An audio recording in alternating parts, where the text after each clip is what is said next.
Arrogant, throwing fits, ripping shit, tearing it, imperative. Then I'm killing this mic no matter where I live. These derelict rappers acting the fool, this embarrassing is flagrant. That's the nature of this entertainment, and we can't even change it. Guilty before arraignment, now the system tainted. But when we speak, they all laugh at us. And y'all wonder why I'm lacking trust. Try to fight a giant with attorneys that can back them up. That church versus science, both sides start acting up. I'm late on my assignment, hopping up a mile high, climbing, obviously never silent. New alignment, I'm defiant, cannot describe it. Used to describe it as the young graffiti artist. Before the beard, I always got carded.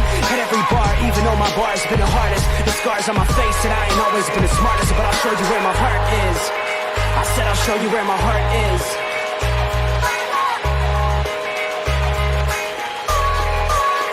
I can show you where my heart's at. See it on my sleeves. Even if the beat stops, my soul will not leave. If I never stood tall, nobody will ever see. I can show you where my heart's at. See it on my sleeve. I can show you where my heart's at. See it on my sleeve. Even if the beat stops, my soul will not leave. If I never stood tall, nobody will ever see. I can show you where my heart's at. See it on my sleeve. I can show you where the type of guy that would ride with the breeze. I'm higher than most people. I'm cold and icicle freeze. I'm liking to Mike Tyson. I'm a bison, a beast. I'm hot like Jamaica, like right by the beach. My pops is from a spot where they're fighting for peace. 8 years old out there watching people fight in the streets. All these sirens only make the violence increase. Yeah, we're still not loving police. It's that bright young American, nice, dumb, arrogant. Tight on a mic, but he might need a therapist. Heart full of kerosene, head full of fairy tales. Said that you're my homie, you don't know me, but I know you very well. Roll back on some West Coast shit. This whole track is wetter than your dress code kiss. About to hit the track, running on some retro fit. I guess I'll lit, I guess I'll bitch, now let's go.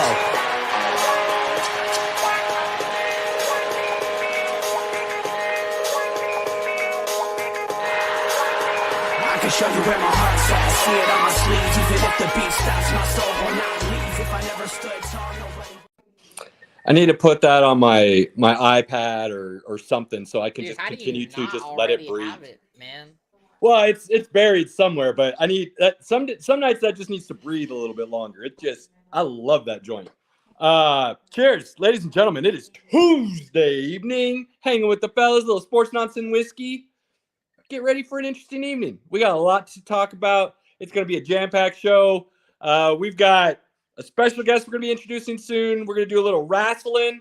We're going to talk a ton of football and wherever else the rabbit holes lead. So, without further ado, ladies and gentlemen, grab your glasses, sit down, relax, and let's go. Pinky, floor is yours, my dude. The floor is mine? What? What's going on? I don't know what I'm supposed to do now.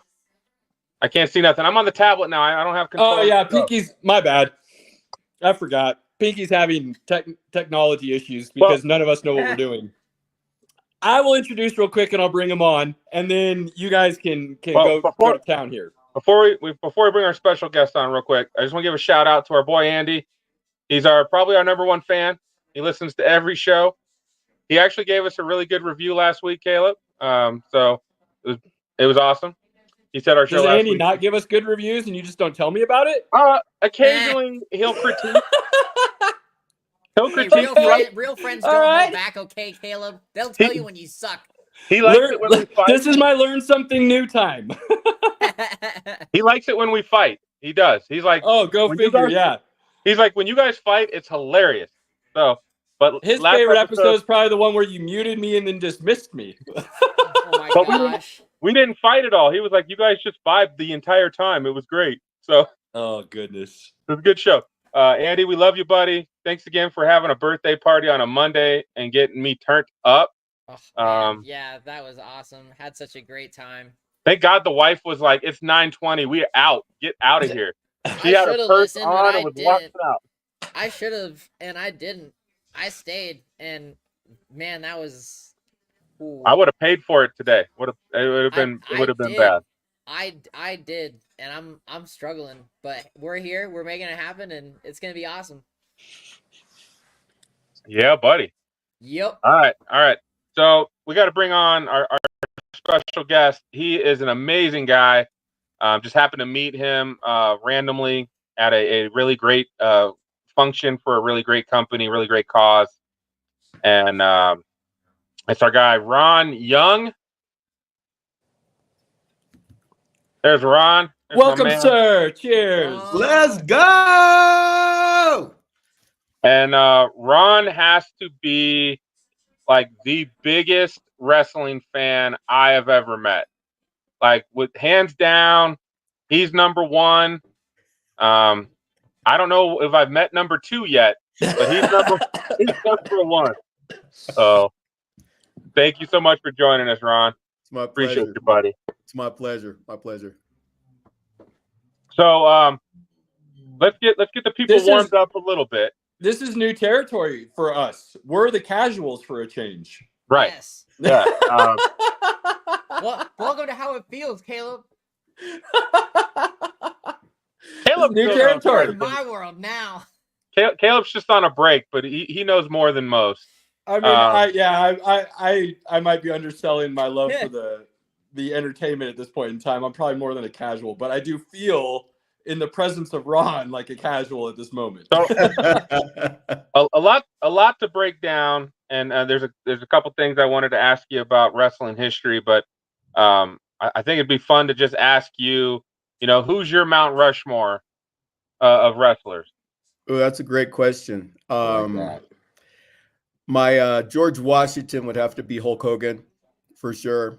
He's amazing. Stone Cold, The Rock, and Shawn Michaels would be my four right there. God damn. I mean, you can't argue with that. You can put other people up there and say you might have a slightly different list, but I mean, you can't be mad at that. I feel like whoever you're talking to, you maybe got Ric Flair coming on there. You maybe got The Undertaker on that list.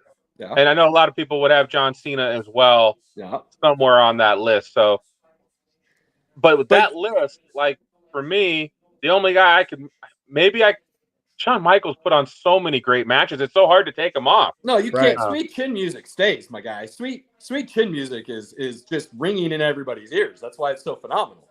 The reason why those guys are my Mount Rushmore of professional wrestling is because those guys could fit into any era in any organization and carried any of those generations and organizations to another level. Ric Flair, I don't know if he could have come to the WWE during the time where Hogan was at his highest peak and had the same kind of presence that other wrestlers would have had.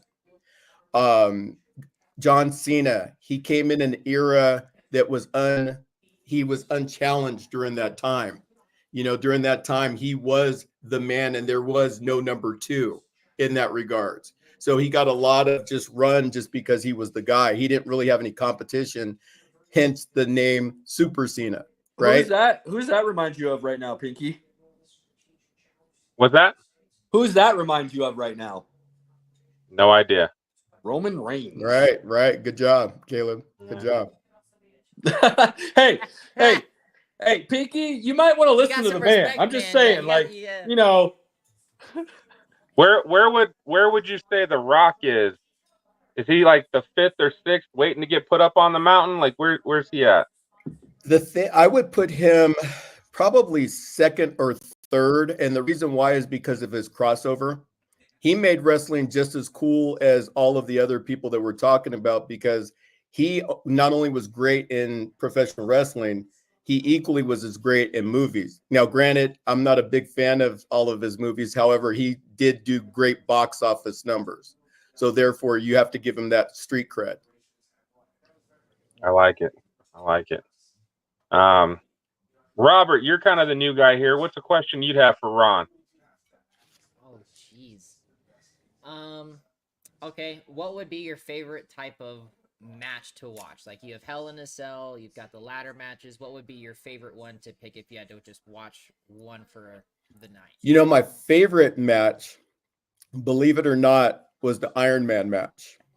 At WrestleMania 12, my very first WrestleMania, getting a chance to have two great wrestlers go to 0-0 and then seeing the different incarnations of Iron Man matches after that, it's incredible, just the drama that gets built up in the match, the different tendencies that happen. Later on, we'll talk about Hell in a Cell with Drew and CM Punk and, the greatness of it and the lack thereof of it. So we'll talk about that in a minute. But as far as the Iron Man match, when you look at it, you have to tell a story for whatever the time limit is. So it's 60 minutes or 30 minutes or whatever it is. And there's built-in drama in it because the clock becomes the third participant in the match. And that's an awesome piece. And that's an awesome feat for people to be able to tell a story within the confines of that and keep you interested for that period of time. You know, if there's a quick pin or a quick count out or something like that, then there's this progression that goes on in the match that creates the anticipation of the end. And it's always so fantastic to watch that whole process go through. So that's my favorite kind of match. They haven't done an Iron Man match in a while, right? I don't think I've seen one in a while. That's special too. I mean, I would say, correct me if I'm wrong, but the last one I can't remember the participants, but it was really kind of the end of the Attitude Era. There hasn't really been a true. They've had a few here and there, but nothing that I feel like lived up to the match's name since that Attitude Era kind of came to an end. Right. I actually think that the last Iron Man match that I really can dial in with was Kurt Angle and Chris Benoit. That's the one I was thinking of. Yep. That's the one. But Benoit. That was, and he was the epitome of a company man in the sense that he was never going to be like the flashiest. He was never going to be the biggest draw or the biggest name, but you could put him in just about any match and you were going to get something worth watching for sure. Exactly. Absolutely. Would you say that maybe that those matches aren't prevalent in today based on maybe we have a lot of guys that can't quite wrestle on that level at this point? I feel like we have a lot of brawlers more than we have, wrestle in some cases wrestlers. I think that and I'll speak for the WWE as opposed to wrestling in general. I think that a lot of the promoters nowadays, they're catering to the audience, and the audience isn't the traditional wrestling fan. So they're doing matches to appease the audience so that they can get the ticket draw, as opposed to the person that's the traditional wrestling fan that wants to see the heated blood feud match, right? Like this is going to be a next segment. They did a really good job of it with Drew and CM Punk. But again, at the end of that war between CM Punk and Drew McIntyre, which I'll just go into it right now. The issue with the Drew and CM Punk thing is it was predictable. When wrestling becomes predictable, what happens is that it loses its sense of sanity. Like, one of the things that I was hoping for is that Seth Rollins would have came from underneath the ring and helped Drew McIntyre to win the match so that it would perpetuate two stories going different ways. Because now what happens with Drew? Drew lost. So he gets pushed down the cord, right? CM Punk, he's been back for a year, and automatically he gets to have a world championship match. That doesn't make sense, right? He hasn't paid his dues.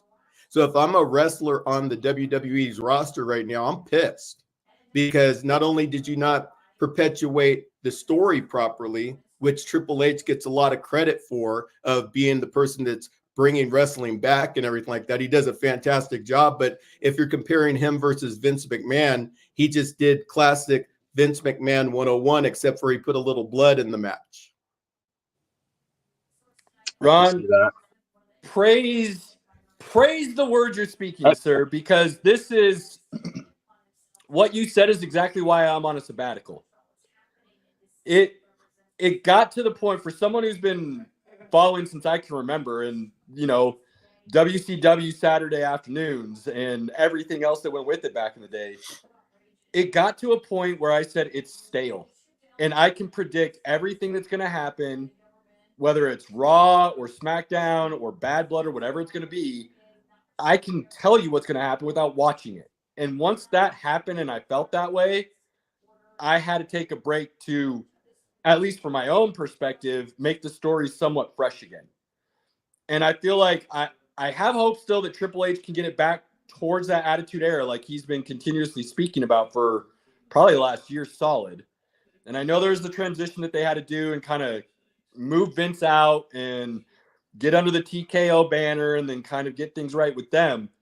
Do you feel like it is starting to move back into a direction where it is not going to be predictable. It's not going to be the status quo, if you will, in the sense that good guy wins, bad guy wins. We're going to keep that storyline to the umph degree. Like with Roman Reigns, I was so bored of it, and the bloodline and everything else, that it's stale. So do you feel like it's moving back in the direction to where, like you said, something's going to happen that you could think it would, but you definitely weren't expecting? Well, it's definitely better now that Hunter is running the show. But I'll go back for a minute, right? Like as a pure wrestling fan, I'll go back to, I'll say 30 years ago. I was a huge Four Horsemen fan. Huge Four Horsemen fan. I have a tattoo on my back representing the Four Horsemen to this day on my back, right? With that being said, back in the day, you didn't know who the bookers were and stuff like that. You didn't know, like, to save kayfabe, I didn't know that Dusty was the booker. I didn't know that Ric Flair was behind things. I didn't know Vern Gagne was the guy. I didn't know Vince McMahon was the guy when I was younger. And now it seems like the show is built around Triple H and his ego. And so what's occurring to me is it takes away the illusion of the fact that wrestling has the possibility of being real, like Andre and Hogan, right? You go to that match and it's like, as a kid, you're like, oh my gosh, who's going to win this match? Because it just seemed bigger than life, right? At the time. Ric Flair versus Dusty Rhodes back in the day. You didn't know who was going to win because in your mind, you're like, dude, Dusty Rhodes is the good guy, but I love Ric Flair. I'm rooting for Ric, that sort of thing. Whereas to your point, Caleb, it's like in today's era, it's a lot of 50-50 booking going on right now.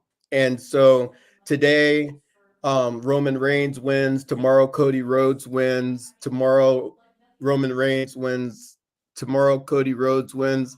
I kind of get lethargic in the conversation about wanting to really invest my time in it because of that 50-50 booking style. And with the stamp of Triple H, that every time he gets a chance to walk out, he introduces this new championship for Crown Jewel, which is another thing that I have on my mind. And there's no direction about it, right? Like you win your match and you get the belt. Okay, cool, right? You're the 2024 Crown Jewel champion. You don't defend it or anything like that. You just walk around with it forever and on the channel. That's lame booking right there, right? All right, I got another question for you, and we'll move away from kind of the sourness of things, if you will, and more towards the fun and the energy. Moving forward, there are two all-time groups in my mind. There was a third one that had some potential, and then they kind of disintegrated themselves. That's okay. But nothing's come close to these two groups, in my opinion, and that is NWO and Degeneration X. I feel like, and damn, my head just went blank. Reigns and The Shield. The Shield, thank you. I drawing a blank on the third member's name here out of nowhere. But yeah, The Shield I felt like was coming close, and then they all wanted to kind of do their own thing because they weren't big before they formed. Whereas NWO and Degeneration X, they were all these like individual superstars that kind of came together, and I felt like that made it a more powerful staying power. Whereas The Shield came in and did a lot of badass things, which I love that interjection of that new energy and that idea of another group coming in to just kind of wreak havoc. But they weren't stars in their own right yet. And so then they split up. We're not going to get them back. Do you see moving forward a possibility for a new type of group to form that can kind of wreak that same havoc and on a weekly basis? Well, I know that you're not sour on them, but your commentary earlier about being tired of the bloodline, they've ran for 4 years. I don't look at them the same though. I don't, it feels like it's just the bloodline to me always felt like it was one dude with a bunch of goons doing his work for him. Whereas, NWO, Degeneration X, it felt like it was a group working for itself. Everybody was there to do work together on everybody else, and then we were all going to try to get our own titles and hold them. And I know that, that eventually ended things as well because everybody wanted to be the champ and things of that nature. But at least for that minute, it was like, we're all going to get all our titles and it's all going to be within our house. That never happened with Bloodline. It was, actually, I'm going to hold the title. You had Roman that was the longest reigning champion of this era. And then you had also the Usos that were the longest reigning tag team champions of this era. So to a large degree, they're one of the most dominant. And I'm not a Bloodline fan necessarily. I'm actually the antithesis of the Bloodline because it, like to your point, it's a goons club, right? Roman kept his title for so long because he had a bunch of goons that would come and interfere into matches, right? Yeah. I mean, he wasn't doing it on his own. You know what I mean? Like, you didn't see back in the day, there wasn't, if Triple H was fighting a match, the guys weren't coming out and sitting there saving him from that. You were going to have to do that on your own. And if you lost, then you were going to have to deal with the loss and explain it back to the group. It wasn't the group was all going to come out and save the title for you, and then you talk down to all of them again. Like, it was a battle of wills. Yeah, the Bloodline has just been. I have not enjoyed it since day one, and it sucks because I was a Roman fan, and very quickly through that Bloodline story, I'd say within a year, I could have cared less about all of it, just because of the way it was a constant meddling in the matches. You knew it was going to happen. There was no surprise. There was no, oh damn, where did they just come from? So I'm hoping for something new. And there was a feeling early on what Edge was creating and bringing that group together that might have possibly had similar outcomes. But they obviously tore that apart really quick as well for, whatever reason. Bringing Dom into the mix, I never liked that story. I mean, there's just so many things now where the stories just don't feel authentic. Right. One of the groups that they should have really pushed to the moon, and when I say this name, everybody here is going to agree with it once you go back in time, and that is the Nexus.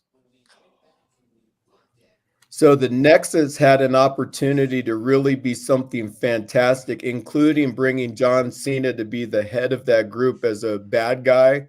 And Vince McMahon absolutely, positively, without a doubt, blew that all over the wall right there. That was horrible. That should have been a group. When they came in and they tore up the ring and they took over Raw that time, and oh my goodness, that was the best. Because they suspended reality for a minute. Nobody's done that since the Nexus was there. That's interesting.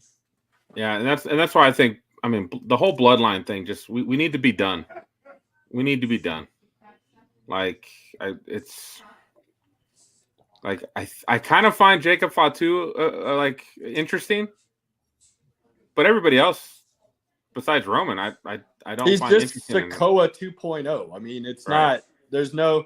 That's the problem. And this is why I'm on the verge of coming back, because my sabbatical has been enough to where Pinky keeps me updated. We talk enough to where I'm still kind of in the loop enough to know.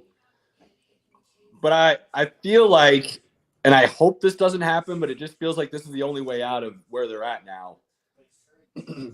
Kevin Owens turning heel on Cody Rhodes, no surprise. Owens has been there before.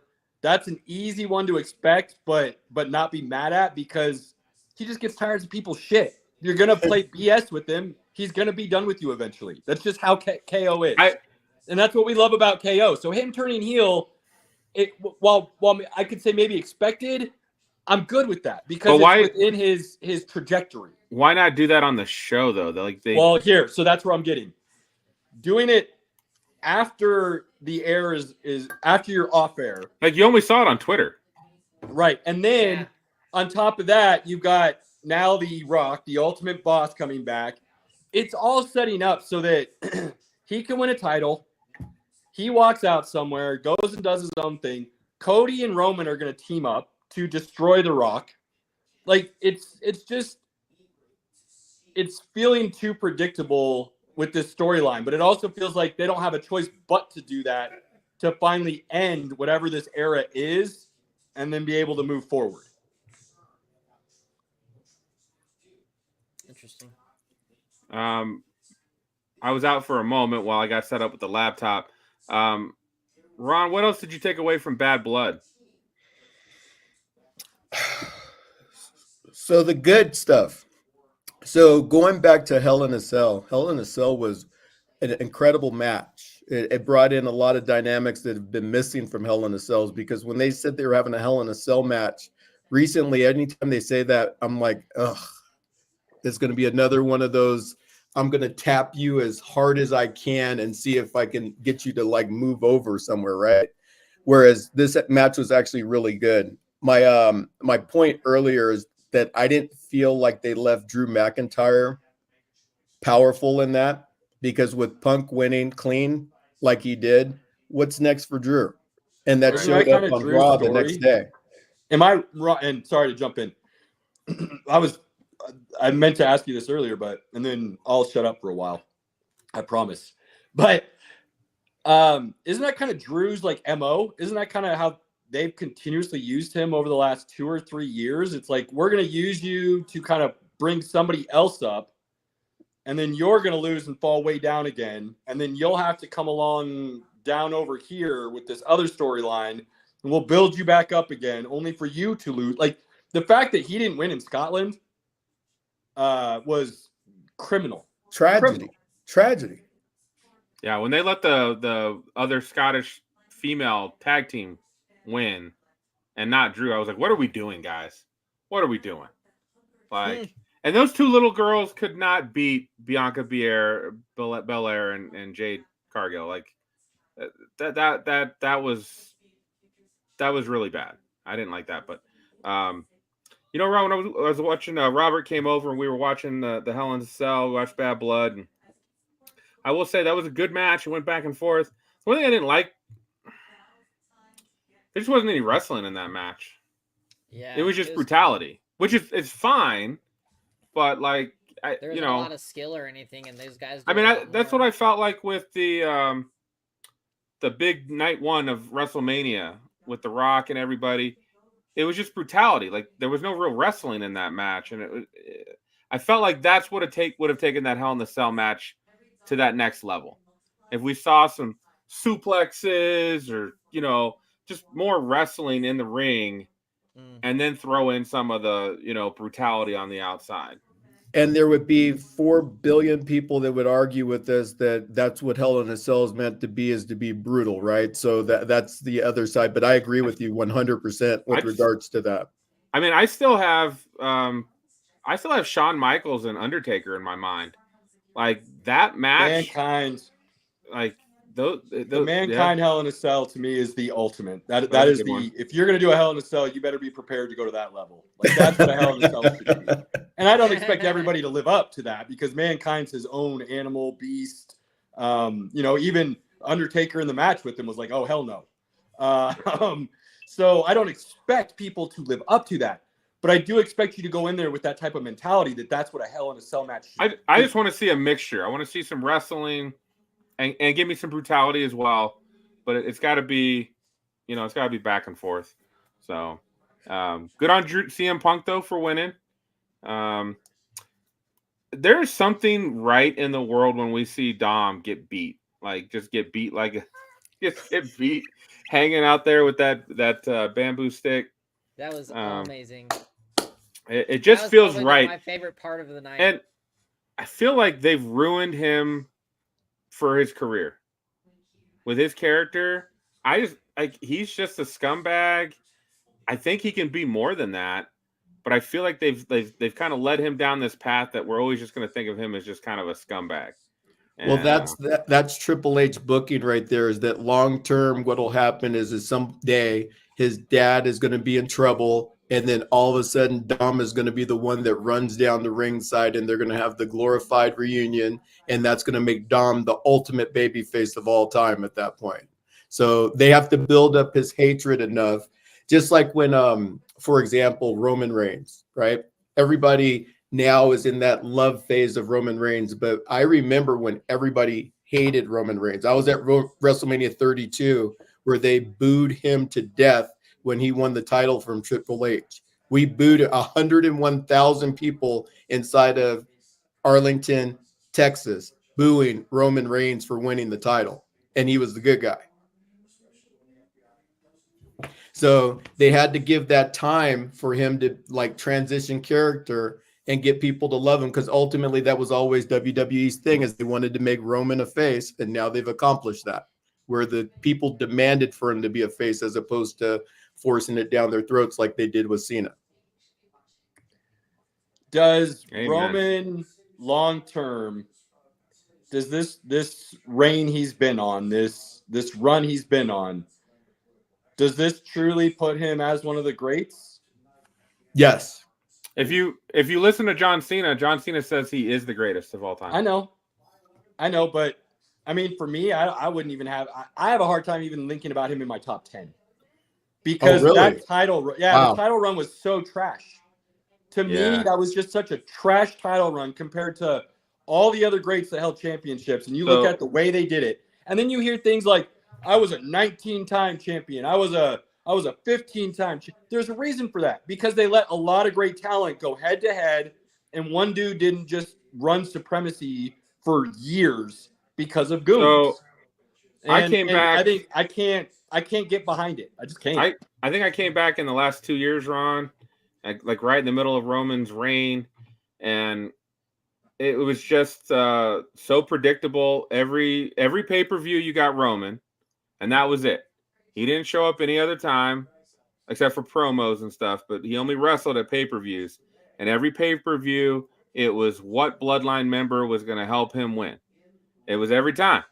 And it was so lame. And that's actually what got me out of wrestling years ago, is that period of time right before Cena got like massive, where it was like every match was intervened with. And that's how someone won, is for that intervening. And I was like, if you do it every match, that's no longer a surprise. Like, that's the whole point of that, is to have someone, like, it's a surprise when someone comes out and helps someone else win a match. It shouldn't be the norm. And is Lesnar an all-time great? Ooh. Because, see, to me, Ron, Lesnar and Roman are the exact same dude. Right. Now, I understand why Cena and those guys put Roman so high up there, because he ended up having to carry the WWE for a couple years. Like, he put the company on his back. That's the only way they were going to survive. He was the only name they could really go to. So I understand that aspect of calling him an all-time great in that regard. But if I'm talking about just what I see on TV or pay-per-view, Monday, Friday, Saturday, whatever you want to say, I can't imagine I'd have him in my top 10. Wow, that's an interesting thought, Caleb. I didn't really think about it that much that way, because I would put Roman at number 7, okay, all time in my particular category, because I think of people like the Macho Man, right? And Randy Savage was an incredible character. His character grid puts him above Roman Reigns in my mind because of the grit that he showed in his matches and his believability, right? Yeah. Believability is a big thing. When I was a kid, Hulk Hogan was so believable. I'd say my prayers, eat my vitamins, and dude, I ate that all up, like all day, every day. I start eating my vitamins, saying my prayers, and the whole thing when I was a kid, right? Hulk Hogan, he had that down. The Rock, if you smile, like exactly, right? Stone Cold, that you hear the glass break and you know that best all hell's entrance all about to time. break loose, right? Yeah. Shawn Michaels, if you want to see a 5-star match, every match that he put on.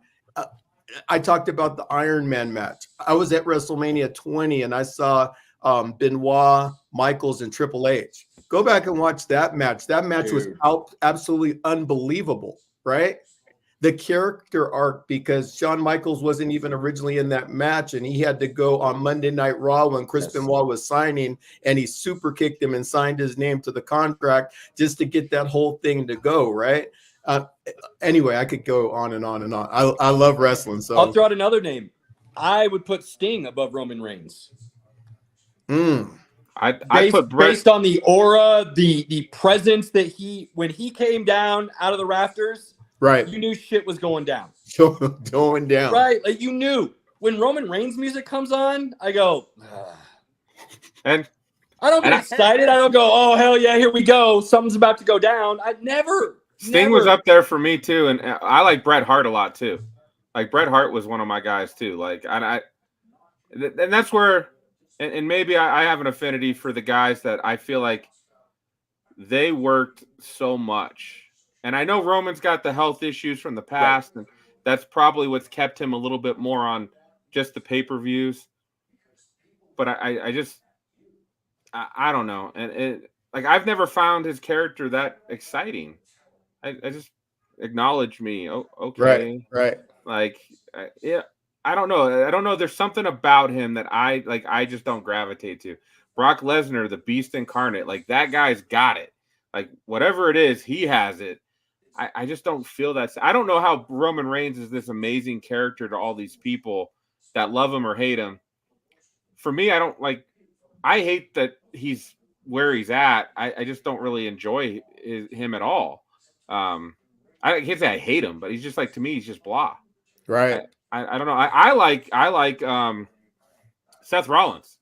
Seth Rollins is amazing to me. He's such a good wrestler. We're big Seth Rollins guys around here, Ron. He can do a lot of different things. Like to me, his music kicks on, the crowd is singing to it. Right. And that I feel like, and I'm not a big Cody Rhodes guy either. I feel like he kind of did similar to Roman, similar to CM Punk. He was gifted, not earned almost. And yes, the crowd will sing with Cody's music. But I feel like that was almost a forced upon and then accepted and now praised situation. Right. Seth Rollins music comes on and he starts doing this. Everybody's in. Nobody can match that right now. It's almost like when like you said, when the glass breaks, you knew it was something was happening. Right. Seth Rollins comes on, the music kicks. I mean, So we need more of that. I feel like we need a little bit more of that, and hopefully they start building towards that. Well, I'm going to tell you somebody that is in my top 10 right now, and it's only going to get higher on the list, and it's going to be somebody that's going to really shock you, and that is Gunther. Oh, that did just shock me. Is already a top 10 of all time in my history because his presence, when the Imperium music hits, it has that feel. It's almost like the glass hitting because he comes out. There's no fanfare or anything. And when he comes to the ring, he's bringing it. And that's something that we haven't seen. And that guy can wrestle. San Martino-ish era. You know what I mean? So he's a top 10 right now guy. Robert's a Gunther guy. Robert gets behind the German. Hell yeah. That He's a beast. I did not see that coming, Ron. Right. I know. Gunther. All right. So good. I'm excited for these next matches, and that belt they brought out, dude. That was sweet. It is sweet. Nice. And I thought it's at least a fun way of getting the top two guys to fight each other without anything really at risk, which is what that is. Gunther's belt's not at risk, Cody's belt's not at risk, but they get this really cool 20-karat belt, whatever it is, that's gorgeous. So there's something at stake, but they're not losing their belts. So I don't hate it, but I don't know how you continue to make it relevant in the future. Right. You just unless you do like an Owen Hart thing. I won the Slammy. Yeah.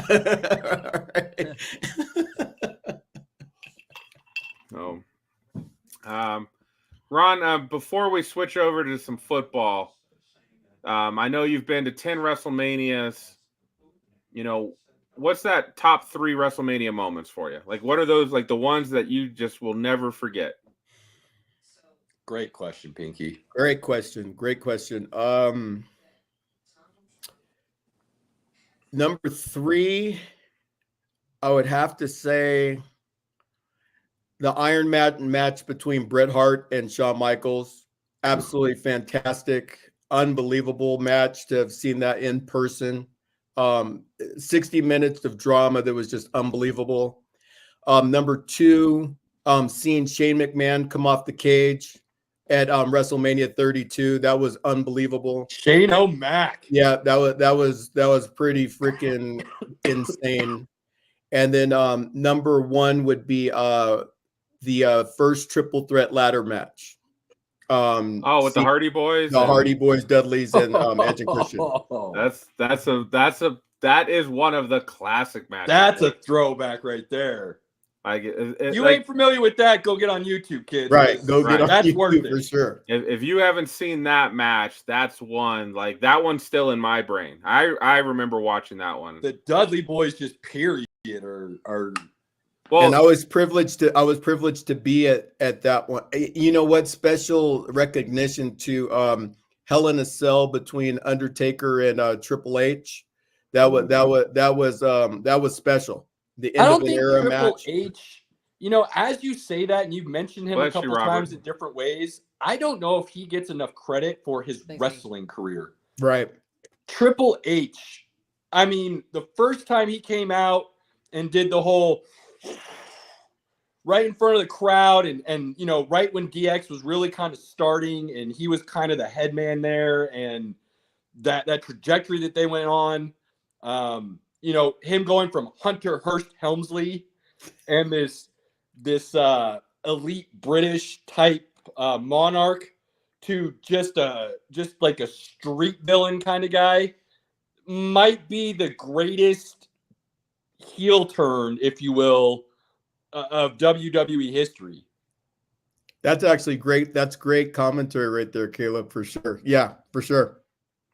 Yeah, I still remember some of Triple H's best matches together, and they had it this year at the WrestleMania World or WWE World or whatever you can go to, like a fan expo, and they had his chair there that you could sit in where he came out, and he had who was it? Sasha Banks, Charlotte Flair, and Charlotte Flair, yeah. And he had them all around him like that. Like, oh, man. I need Alexa to come back. Yeah, we do need Alexa. She's on her way. She's training right now. Didn't she have a baby? Yeah. Her psychotic break period with Wyatt was honestly some of my favorite stuff that I can remember. The way she took that persona on and went full on into that mode, and Braylon's kind of almost Harley Quinn, if you will, like just that whole. I love that. Absolutely loved it. So, Caleb, let's finish it off with this. Caleb, what's your Mount Rushmore? God, dude.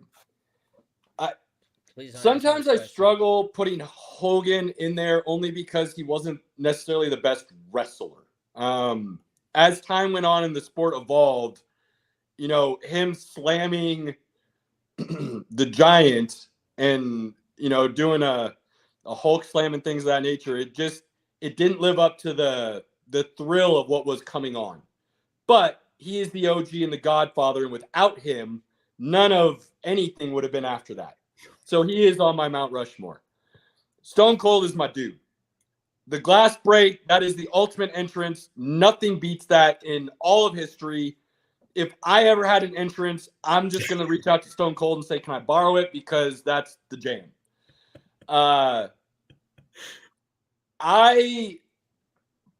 personally love Ric Flair because of the bravado and the personality. And to me, without him, we don't get the modern day wrestler and the individualization of everybody.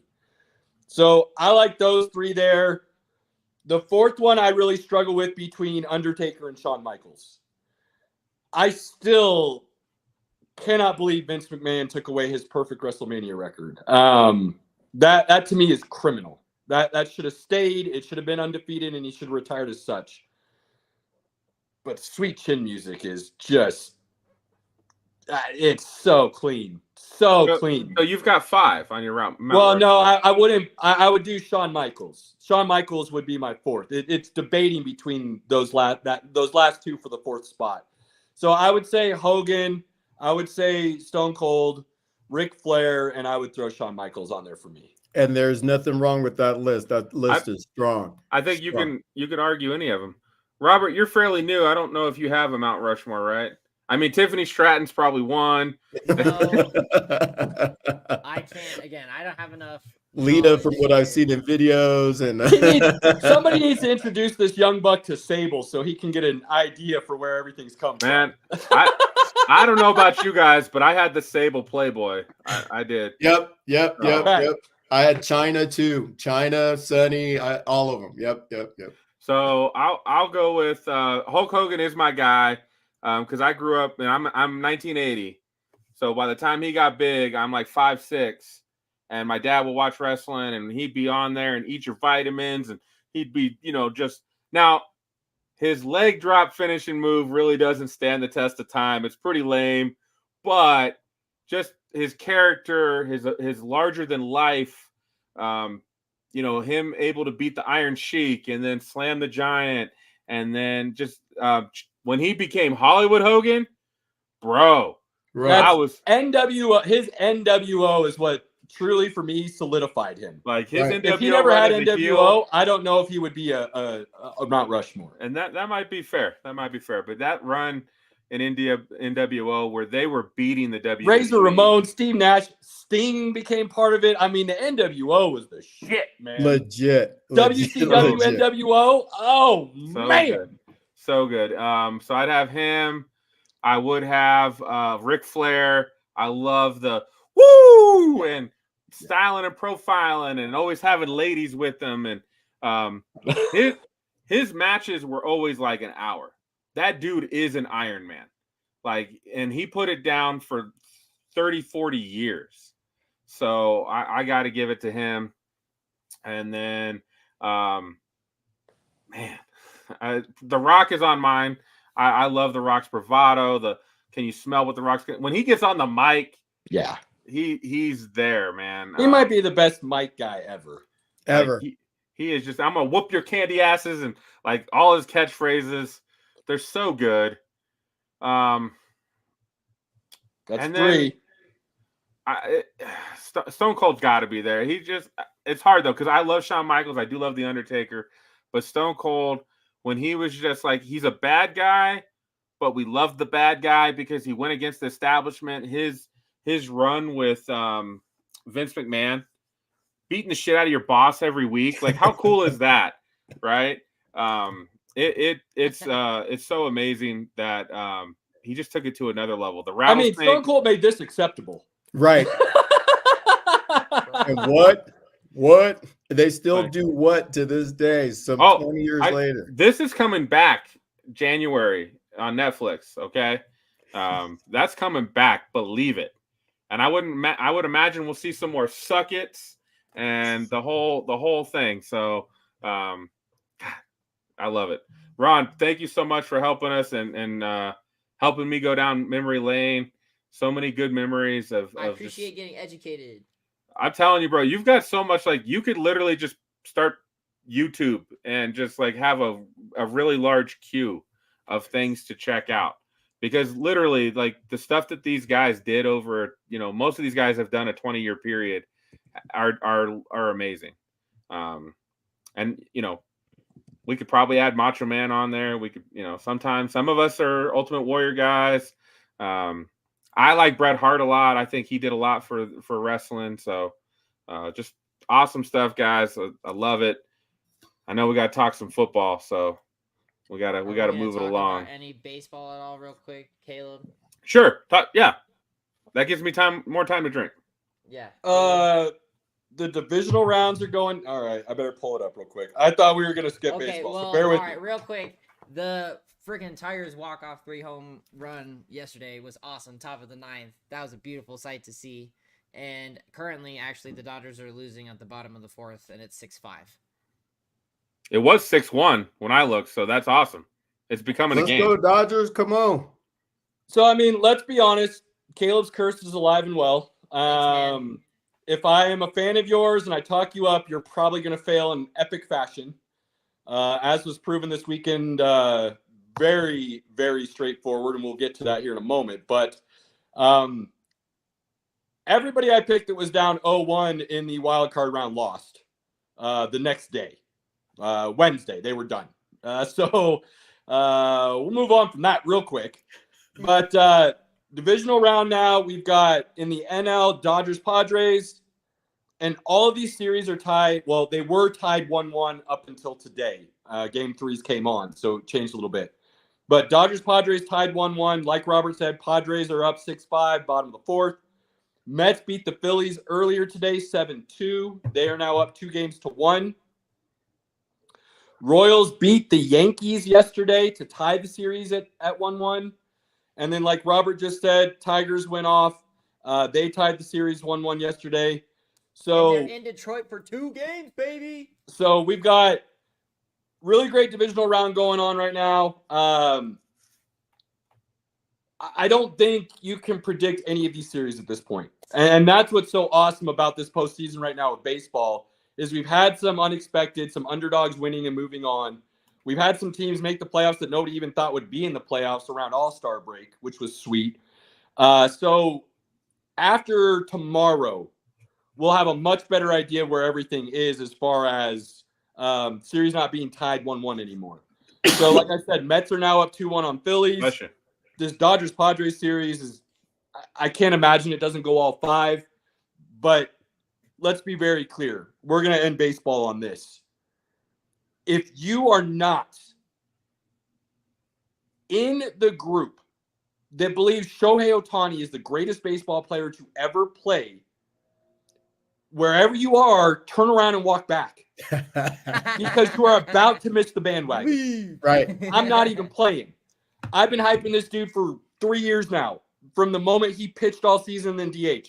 And people, Ron, I'm not going to go too deep, but baseball people hate me. Hate me.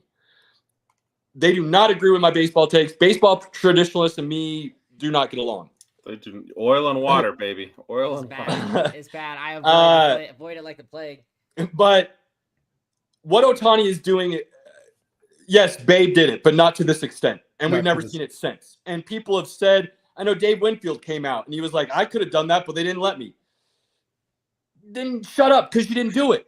Okay? Like, I don't want to hear you could have because you did not. Right. Shohei is arguably the best pitcher in the game and arguably the best hitter in the game at the exact same time, and he does both on the same day. His very first postseason game, the very first chance he got on the brightest stage with the lights on, my dude hit a dinger. Right. He showed up. He showed out, and he continues to do so.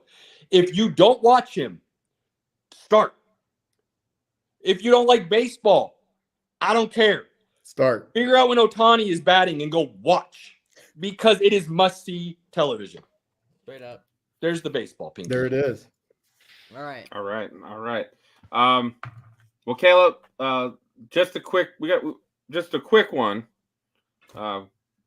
Let's talk about those four ranked top 10 ranked teams losing to unranked teams. Has that happened before? Yes, but not in this epic of a fashion. And before we even really get into it, Pinky, I'm going to give you the hot take. Threw this up on our pages. There seems to be some consensus with it, but I feel like it's more Alabama hate than people maybe believing it. But I'm going to give you some numbers to back this up. Alabama losing to Vanderbilt is the biggest upset in college football history. Bigger than Michigan losing to Appalachian State in the Big House. Now I'll give you the high. I'll give you the high. Was Michigan ranked that highly? Michigan was 5th. Michigan was 5th when they lost. They were 5th when they lost to App State in the Big House. Okay. Here's my high level, and then I'll give you a couple numbers after. High level. App State was coming off of, I believe, back-to-back at the time Division II, what is now known as FBS championships. This was not some random Sisters of the Poor that Michigan paid to come play them. They made a mistake and paid the best at that level. And the best at that level, I believe, was still middle to low-end, middle of the road in Division I. That's how good App State was. And I don't think people want to give them credit for that because they just want to knock them for being an FBS school. So they already think of them as less than. Secondly, Michigan didn't get beat. They didn't get manhandled. They weren't out of control that whole game. They had a last-second field goal attempt to still win and walk away thinking, we dodged a bullet. Alabama was never close to dodging a bullet. Alabama got run and smoked the entire game. They were clawing back the whole game. On top of that, it was a beautiful thing. 4 days before that went down, Nick Saban is on the Pat McAfee show talking about how Vanderbilt is the only place in the SEC that you're not scared to go play. And it wasn't because Vanderbilt was bad. He said simply, you're going to have more fans than they're going to have there. It feels like a home game at Vanderbilt for us when we go. When Alabama travels to Vanderbilt, it feels like a home game. So we don't worry about crowd noise. We don't worry about interruptions. We don't have to worry about any of that ancillary stuff that can mess people up when you're playing on the road. Vanderbilt is the redheaded stepchild of Division I football and has been for decades. I can never remember a time in my lifetime where people were like, Vanderbilt's kind of good this year. Vanderbilt might be competitive. Even when Jay Cutler was there, Vanderbilt was trash. So for Alabama to lose to Vanderbilt and doing so after they beat the number one team in the country the week before in a somewhat dominant fashion, this is on an epic scale of meltdowns. Failure for sure. Now, let's get a little bit deeper with some numbers here for you guys. Oh, boy. And why I feel like this is the biggest upset in college football history. Appalachian State was a plus 33 underdog. Roughly plus 2,500 odds, give or take. It's hard to get back to all these numbers with how long ago that was, but as best my research could handle, that's about what we're looking at. 33-point underdog plus 2,500 to win the game. Alabama, Vanderbilt, I believe, was 27, plus 27 or plus 28, which made them roughly plus 2,400 odds to win. So if we're talking betting lines, we're talking almost identical betting lines. The last thing I'll say, Nick Saban's Alabama teams allowed something like 16 total points to Vanderbilt in his entire tenure. Kellen DeBoer's very first game against Vanderbilt, they hung 50 on him. I do not know how anybody in their right mind, with looking at all the data and everything involved, can still say App State, and I get it, winning in the Big House is huge. But nobody was saying Michigan was the best team in the country. Nobody was talking about Michigan that year as running the table and going to a national championship. They were looked at as a good team, but not a great team. Alabama, after beating Georgia, everybody immediately looked at it as a favorite to win the national title. And then you fall to unranked Vandy, who has never won anything. I remind you again, App State's coming off. I'd be pissed as fuck. App State's coming off back-to-back national titles. This is not a sleeper. This is not a walkover game. So say what you want. To me, Alabama losing to Vanderbilt on Saturday night in Vanderbilt is the biggest upset in college football history. And it was so big, Lane Kiffin stopped his press conference and said, this is kind of historic, and started asking the press questions about down, distance, time, timeouts. Lane Kiffin didn't want to talk about his own game. He wanted to watch and see if Alabama was about to lose to Vandy.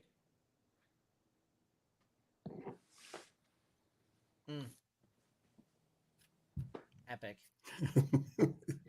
Right on. It was a great Hold on. Mic drop. That's all you needed right there, Caleb. That was good data right there. Look, Good Caleb, job. you will get no argument from me, sir. Yeah.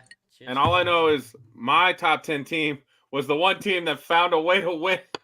God damn, I don't know how Miami pulled that out. Do not know how Miami pulled that out. Miracles happen, baby. Tennessee losing to Arkansas. upset, but not insane. Arkansas has been known to throw. Arkansas's got a decent team, though. They've got a decent team. They've been middle of the road. They've had some good years. They're not the bottom dwellers of Vanderbilt. Missouri losing to number 24, I think it was. Texas A&M, 25. Not a huge upset. Missouri is wildly overrated. I've said that since the start of the year. Wildly overrated. They've got maybe the best wide receiver in college football, but outside of that, it's an SEC escalated bias. And that's, thank you, ESPN and everybody else. The SEC is giantly overrated. They're insanely top-heavy and always have been, but they get pumped up. And the last one. Who is the last one? Why am I drawing a blank on the last one, Pinky? Bama, Tennessee, Missouri. Okay, let's see. Tennessee.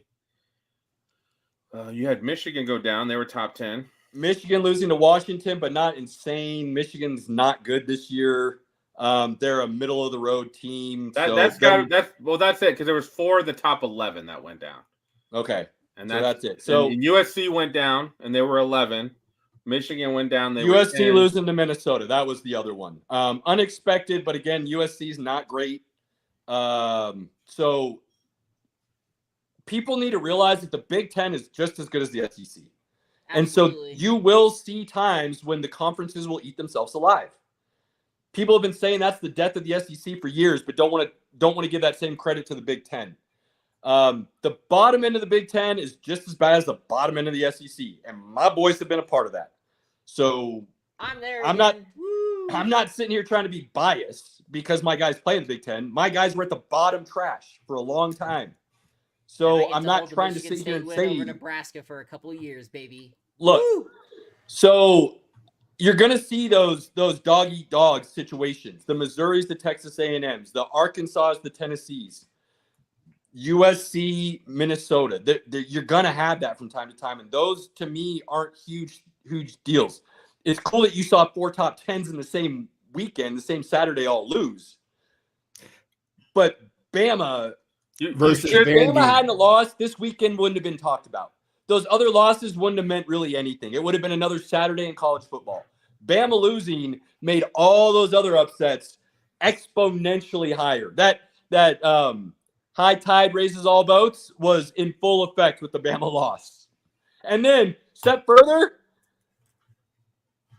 I might be wrong here because I don't know Nashville whatsoever, but I would venture a guess that Nashville has maybe never been that wild before in its history. So my buddy, my trainer at the gym, coach, awesome guy, went with me to Nashville a year or so ago when we went. He was in Nashville this weekend. Oh. And he's like, man, it was crazy. Yeah, dude. He's like, it was. You get college students a reason to party? Like a legit reason to go crazy?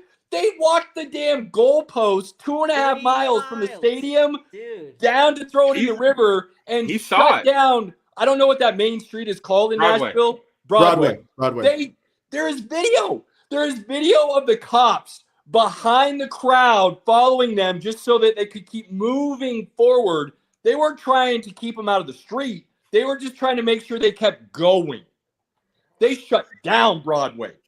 That's amazing. Shut it. There are cars. There are videos of cars at a red light surrounded by students. And you know those people are like, shit, I ain't moving for the next 15, 20. Not happening. Yeah, and then there's video, is it today or yesterday, of the Nashville Fire Department fishing the goalpost out of the river. Right. It's crazy, man. Good for Vandy. Good for college football. And we've got a great weekend coming up of college football. So hopefully we'll see some more good stuff happen. I will say I gave you my dark horse prediction. I didn't like doing it because it was my own team. Nebraska still has a shot, but I'm going to amend this a little bit. I did not see what Indiana is doing coming at all. First-year head coach, new system. You weren't sure about the talent on that roster. Indy being 6-0 right now is insanely unexpected, and they are playing great football. I believe Nebraska plays them in 3 weeks. They're off this week. Then they play Ohio State, and then I think they have Indiana.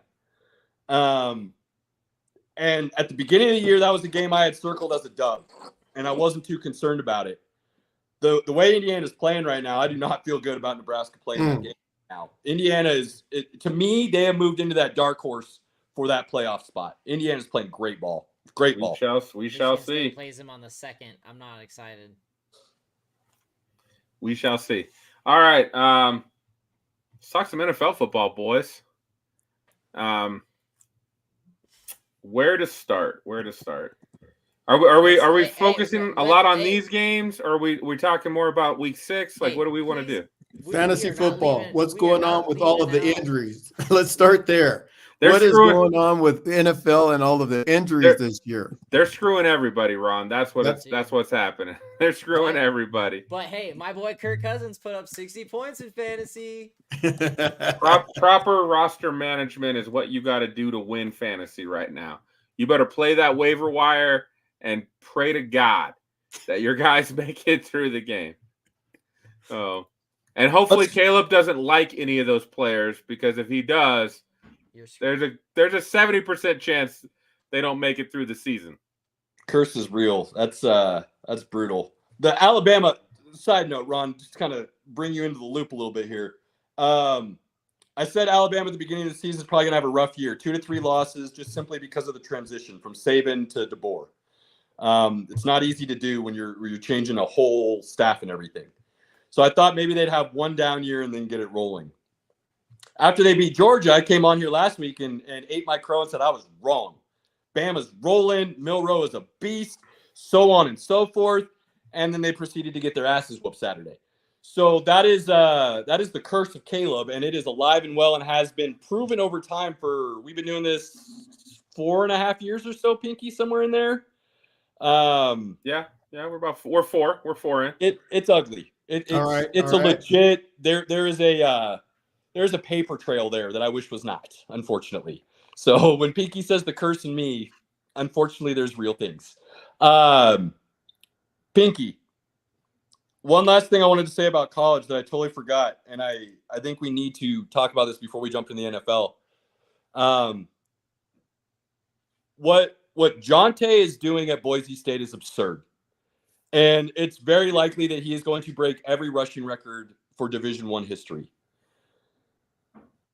I do not know how anybody could not have Travis Hunter as their Heisman winner right now, though. The dude plays 95% of all snaps for the game, is arguably the best cornerback in the country, and is arguably the best wide receiver in the country.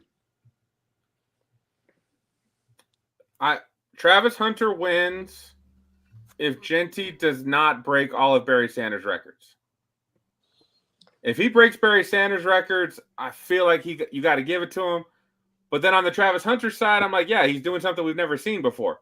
I mean, Charles Woodson is the last guy that we saw kind of play both ways, and he wasn't that great on offense. No. Right? He was still the great defender. He was a gimmick on offense, and he might have gotten 3 to 4 touches a game. Travis Hunter's catching 10 balls, 100 yards, and a tud. And then he's going in and intercepting and locking down the other dude's best wide receiver. Like he's averaging 2 tuds. I understand where you're coming from with Genty and the history. And it would be so hard for me to not give it to him. But his history, to me, is not comparable to the history that Travis Hunter is making. Well, thankfully, we still have half a season. And for all we know, in another half a season, these guys fall off a little bit and one of the quarterbacks wins the Heisman. Because that's what happens a lot of times, right? Quarterback wins the Heisman. It is, but here's the kicker. I don't see any way either one of these dudes falls off on their play. Travis Hunter's record for his team might. And I hate that is within consideration for what you're going to deem as the best player in college football. I hate that. I think it's going to be more of the CU hate, the Dion hate. Right. That'll get Travis Hunter. Right. But it shouldn't.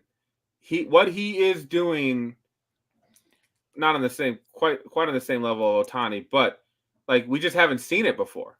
I compared it to Ohtani on my post, simply because there's nothing else to compare it to. There is nothing in the history of football to compare it to. So I had to go outside of football to a completely different sport and a different level of sport to a pro game to even find something to compare we've never seen. We haven't seen a guy play at that level on both sides of the ball since we're talking like back in the 50s and 60s where they still played Ironman football. It's wild. Right? I just and that's what sucks is I would see Genty set all-time records and be the greatest, arguably, running back in college football history. The problem is he's doing it the same year that another dude is making history that I believe is even more substantial. And that's a bummer.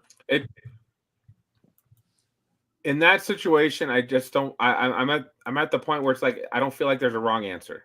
That's fair. You want to give Genty it for the history of breaking Barry. I mean, Barry Sanders' season, his Heisman season is out there, man. Over 2,000, 38 touchdowns. Like you couldn't touch the guy. If he goes above that, that's a hard one. And then again, I think if Travis Hunter stays on what he's doing, then he's going to build up a really good case too. I wouldn't want to be a Heisman voter if they both stay on this level. I don't know. I don't know. You bring up great points, Caleb. Great points. Very great points. Very great points. and we don't agree on a lot. So I know. Cheers, my guy. I meant to mention that earlier, and then it slipped my mind talking about the upsets and Bama and everything. But I would have been remiss had we not discussed that. All right. Let's run through some of these from Week 5. Falcons and Bucks. That was Falcons and Bucks, Pinky. What is the deal with the Falcons not using all their weapons on a consistent basis? I have no idea. Makes no sense. No idea. Bijan Robinson literally being taken out once they get in the red zone makes no sense to me at all. And I like Tyson Algier. And I think he's a great 1-2 punch, gives Bijan a spell. When he gives Bijan a spell, he performs great. Algier's a solid 2. Absolutely. And on some team, like I think Algier would be the Broncos 1 right now. Absolutely would. He's pretty good. You know what's wild, Pinky, is it reminds me very much, and I think it's a very similar situation when you look at what Seattle does with Kenneth Walker and Charbonnet. Right. The difference is Seattle says, when Walker's healthy, he's our 1. He's going to be the dude. He's going to get the touches when it matters. Charbonnet will come in and spell, and we know he's good to go. And Charbonnet's the steady Betty, where Walker's the playmaker. But why does Atlanta not do the same thing? I don't know, man. They hate This should not be a 50-50 timeshare thing. I don't know, man. It makes no sense to me. I've seen Bijan. You get the ball in Bijan's hands, and he makes things happen. Tyson Algier is a steady Betty. He's going to get you the 7 yards. He'll get the 10, 12 yards. He's not breaking it for 60. Bijan will. Right. Now, Pitt had a good game, but does he go MIA next week? Maybe. Right. Every week he's Possibly. been MIA So except for last week, inconsistent, for man. sure.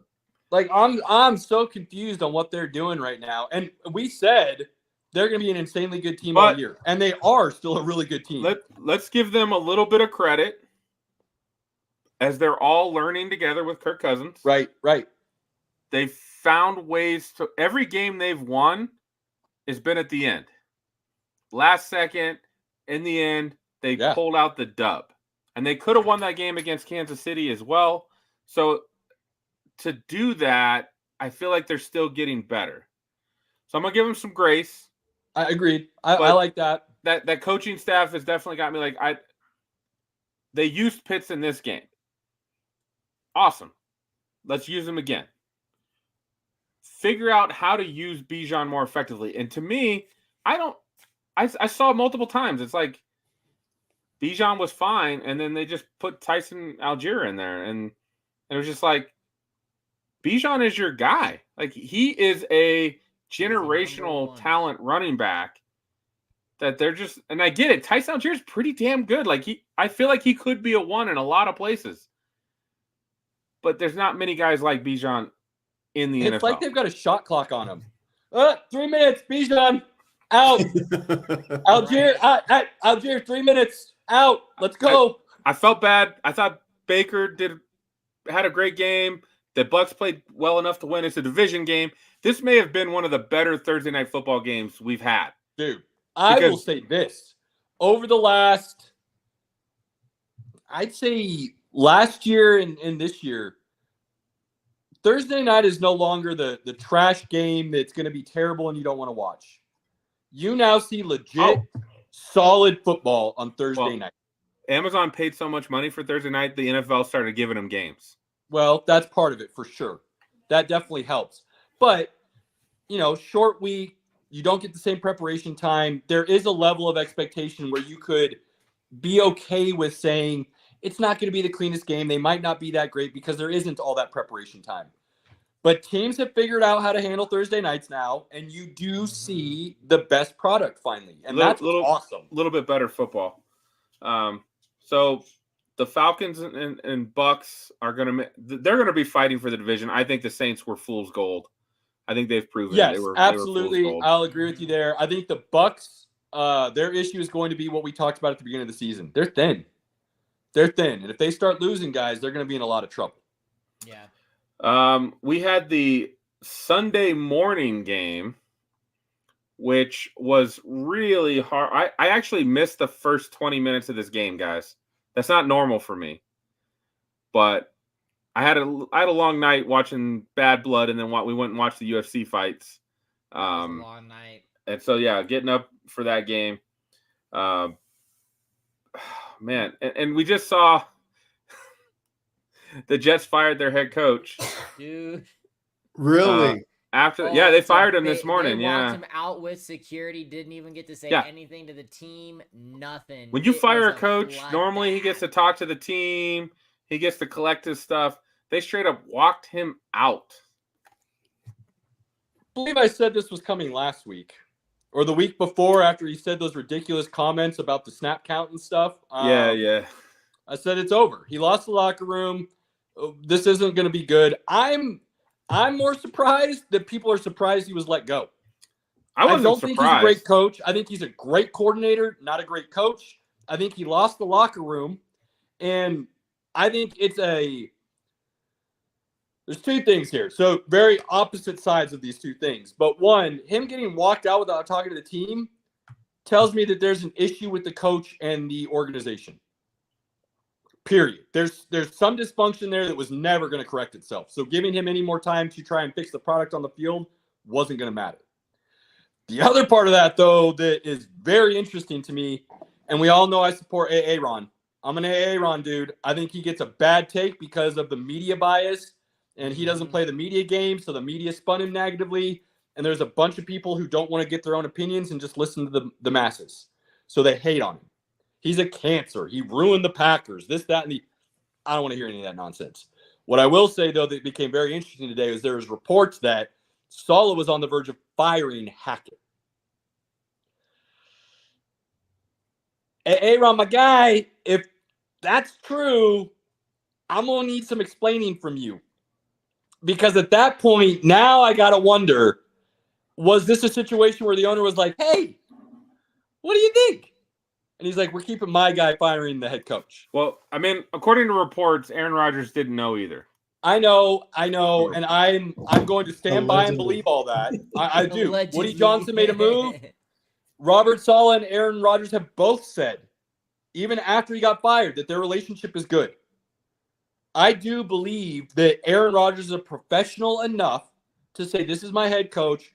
I respect the head coach, but I'm still going to give my mind. I just think that's who Aaron Rodgers is. And I like that about him. I believe this had nothing to do with the quarterback. I believe this had nothing to do with the offensive coordinator. I think the offensive coordinator should have been fired with the head coach, personally. And you should have just gone to Aaron and said, look, we know that's your dude. Doesn't matter. Look, this is what we're doing because we want to be better. Hackett should have gone. But I do believe there is an issue within that building with Robert Saleh and the organization. So I've got a little bit of different take on this, Caleb. Hit me. And I feel like this is the owner making this decision flat out. And it may be an overreaction. But I saw a team that was down 17-0 and actually came back to get into the game and actually had a chance to win at the end. They did. And again, and I loved Rich Eisen was talking about this all day. Aaron Rodgers was making Devontae Adams throws without Devontae Adams on the field. I'm glad you brought that up because he goes, I was going to say. Yep, the back shoulder he threw to Garrett Wilson late in the second quarter where Wilson was still running down the sideline. My first thought was, oh, Adams is coming back for that. Yeah, because he knows. He understands how to play with him. He's got Garrett Wilson, who I don't think has any idea how to do what Aaron Rodgers wants to do. And again, a young guy, very talented guy. They're not on the same page. And then you got Mike Williams, same thing. And then you got Alan Lazard. Like they're all – it's so early. They're still trying to figure out how to play with Aaron Rodgers. Agreed. And I think this was more of a knee-jerk reaction versus something that's just like, oh, he's got to go. Because, again, the way that the Vikings were playing, they should have boat raced the Jets. And then the Jets got back in the game. They had the ball, and they're down 6 with a chance to win. And then, of course, he tries to throw to Mike Williams, and Mike Williams doesn't turn around, and Stephon Gilmore intercepts it. I don't – like, to me, this is so, like – this is a bad organization making this decision at the wrong time. They're still trying to figure it out, and it's only 5 games in. I don't necessarily disagree with that. I still believe that he had to go. I do. I think he lost the locker room. There's never coming back from that. Once that happens, it's over. I think we agreed last year that we probably would have fired him after last season. We would have. So here's the other kicker, though. If I'm the head coach and I'm watching that game and we're still within striking distance, middle of the third quarter, and my OC is throwing the ball 3 downs out, 3 downs out, 3 downs out, and I have what many consider arguably might be the best running back in the league. Tandem. And the backup behind him as a rookie is pretty damn good as well. That split between passing and rushing should be damn near even. Aaron Rodgers should not be throwing the ball 50-something times. And to take it a step further, if you go back and look at when Aaron Rodgers was winning and Aaron Rodgers was playing the way he wanted to play, he wasn't throwing it 50 times. Aaron Rodgers liked to throw 20 to 25 times. He liked to have a 19 for 25 night, 280 yards and a couple tuds. That's his MO. That's his money line. And now you're asking him to go out at 40, coming off a torn Achilles, and to sling it 50-plus times when you have, like Ron just said, arguably maybe the best running back duo in the league. It's foolish. And if you're a coach and you can't go to your OC and say, knock it off, that right there should tell everybody they need to know everything. Yeah. But this is the case. This is the case of an organization that has the stigma of being a poorly run organization panicking. I don't necessarily think that they're a bad football team. I just think that they have poor management, and that poor management just trickles down to the rest of the team. Mm-hmm. Absolutely. Now on the flip side, Pinky, what's Minnesota's record? It's 5. And we're still not going to talk about it, Caleb, because he's that ignorant. Whoa. I better not see you at work tomorrow. I better not see you. You better stay home. I will flick you in the nuts. Hey, I mean, you might have. I'm sorry, but wait. Who's been talking like I'm not going to talk about Sam Darnold? I'm not going to talk about Sam Darnold. Oh, I'm not going to talk about Sam Darnold. Hold on. I'm not going to give him his flowers. He doesn't deserve it. Hold on.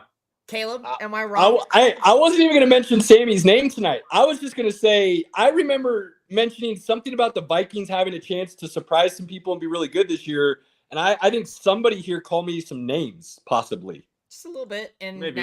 Now he might be just having to eat some of that crow. And Look, I will happily point Pinky it don't out. eat crow, Robert. We've been over this. Pinky don't eat It's crow. Okay. We're going to fight.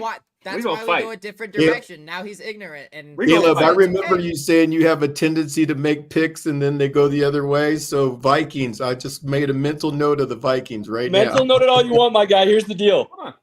I'm waiting for side note, and then we'll move on. Darnold and Fields have been my dudes here for a minute. And I'm relying on both of them this year to break my curse. So I'm holding out hope that there might be a way for that voodoo doll to get burned.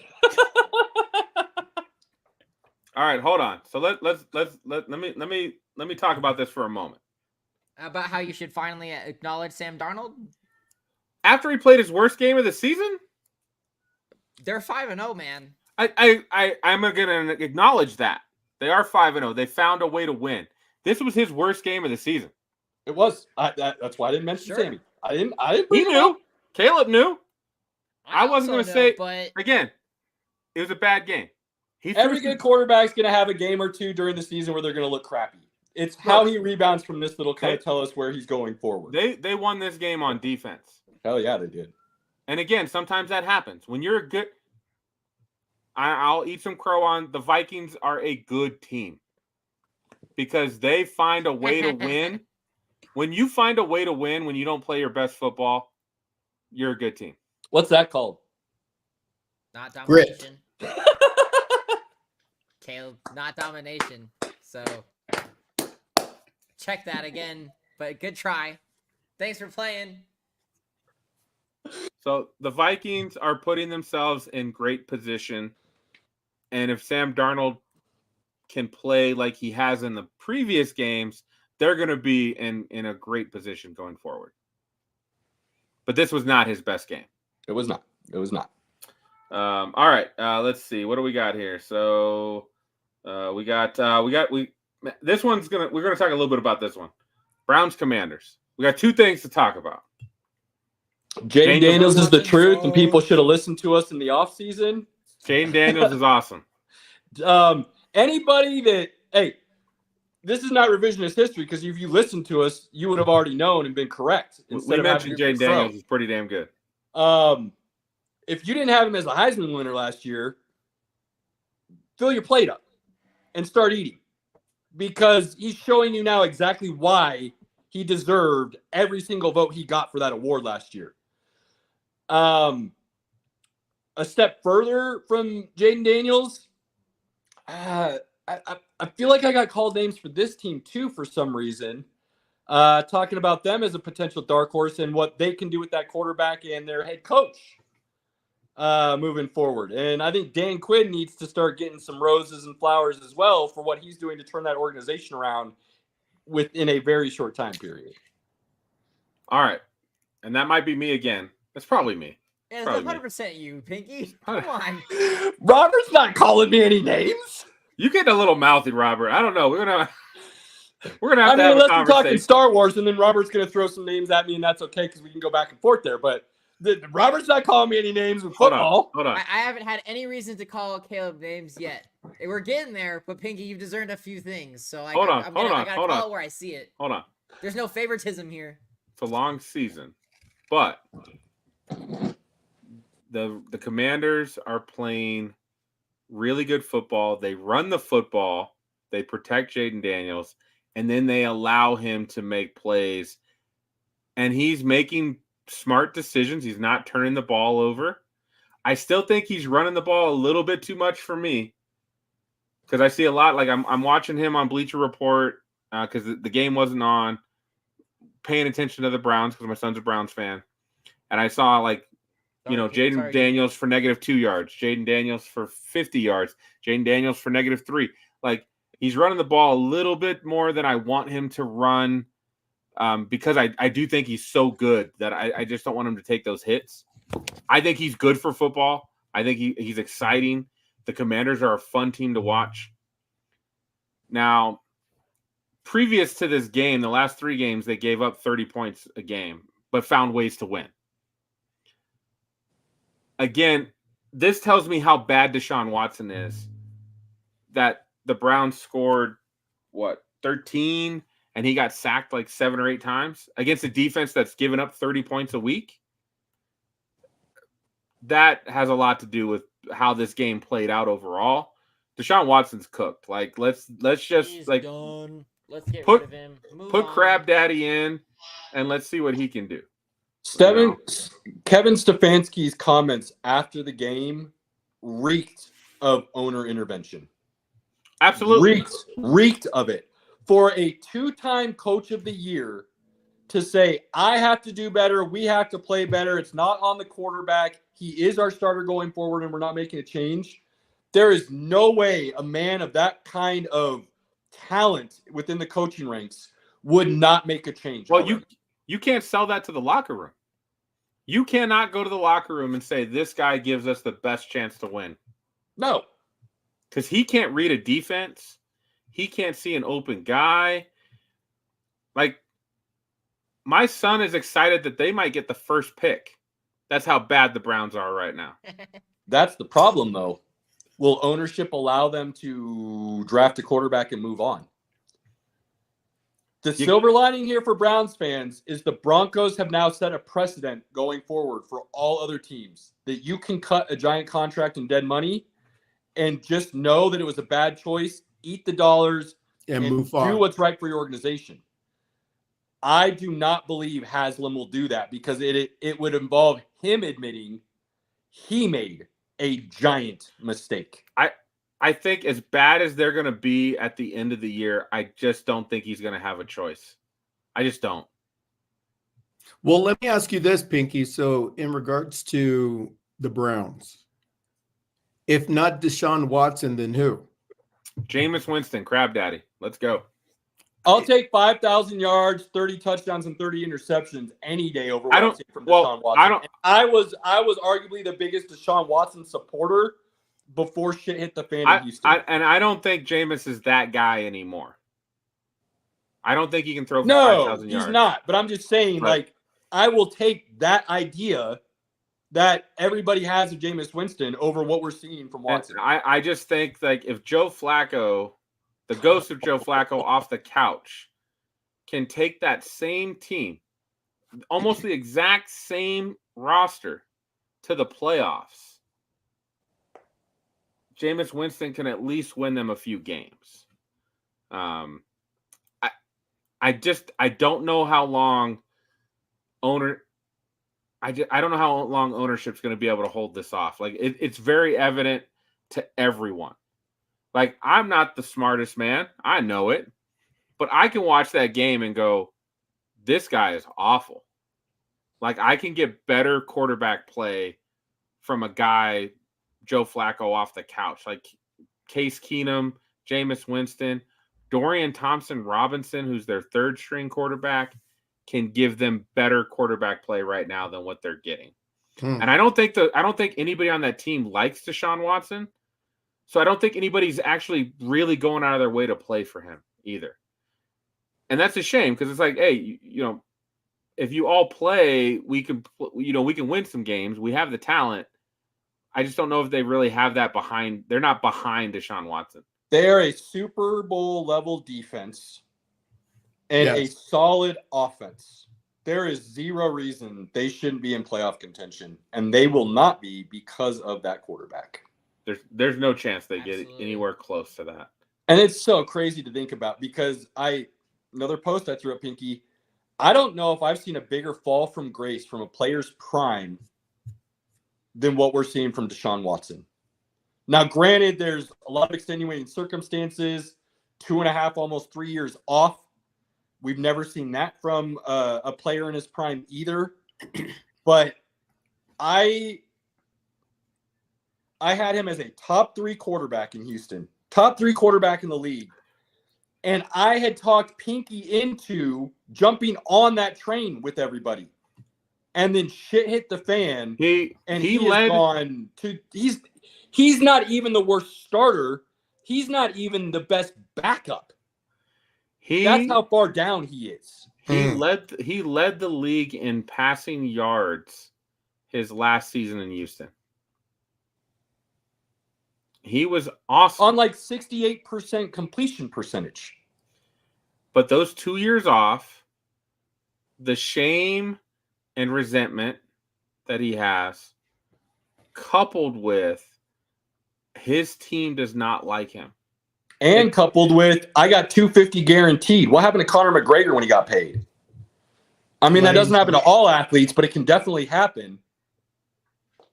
Yeah. I mean, Deshaun Watson, I feel like, would walk away right now if he could, but I don't know if there's There's no way he can walk. If he quits, I'm sure there's an out in that contract. Yeah, I mean, if he retires, I think he probably doesn't get all that money. Yeah, so the Browns will have to cut him. If they cut him, you will never see him in the NFL again. Never. Period. And I was still holding out hope that we would see him get to 80% of his old self, which still would have been fun to watch. 80% is probably still winning football. But he's not even at 40% of what he used to be. Like, to see my son so sad, even though he turned his back on the Broncos. I'm not going to feel bad for Junior. He willingly picked the Browns to be his team. He did. And but then he picked them at their lowest moment when the stock was its lowest. Sure. And it went up with Baker Mayfield. They won the playoff game. We're in Cleveland for the draft. Everybody's chanting Super Bowl, Super Bowl. And then that season Baker gets hurt, and then they decided, like, nope, we're going to move on. And then they got Deshaun Watson, and it's just been horrible. Like, that's just epic failure. Like, how I just feel bad for that fan base. Because I feel like if they did keep Baker, they kept that money, they kept those draft picks, that team is still in a really good position and probably a playoff team. Mm-hmm. Going back to the Jets conversation, bad organization trickles down. Bad ownership always shows itself up at the end of the day. Bad ownership. Who was Junior should have known, and you'll know where I'm going with this in a second. Who was the quarterback when Braylon Edwards was playing that 1 year? Who was that 1 year hot quarterback? Why am I drawing a blank on his name? Kelly Holcomb? No.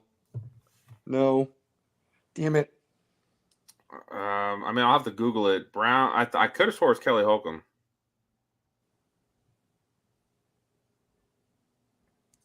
Oh, I'm trying. Hang on. No, it's not Holcomb. I'm drawing a Derek Anderson. Derek Anderson, yeah. Derek Anderson and Braylon Edwards had that 1 year where they went off.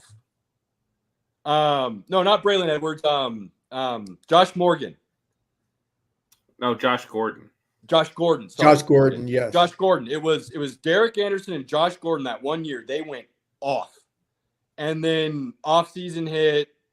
Gordon had his issues, never got back. Anderson could never play the same again.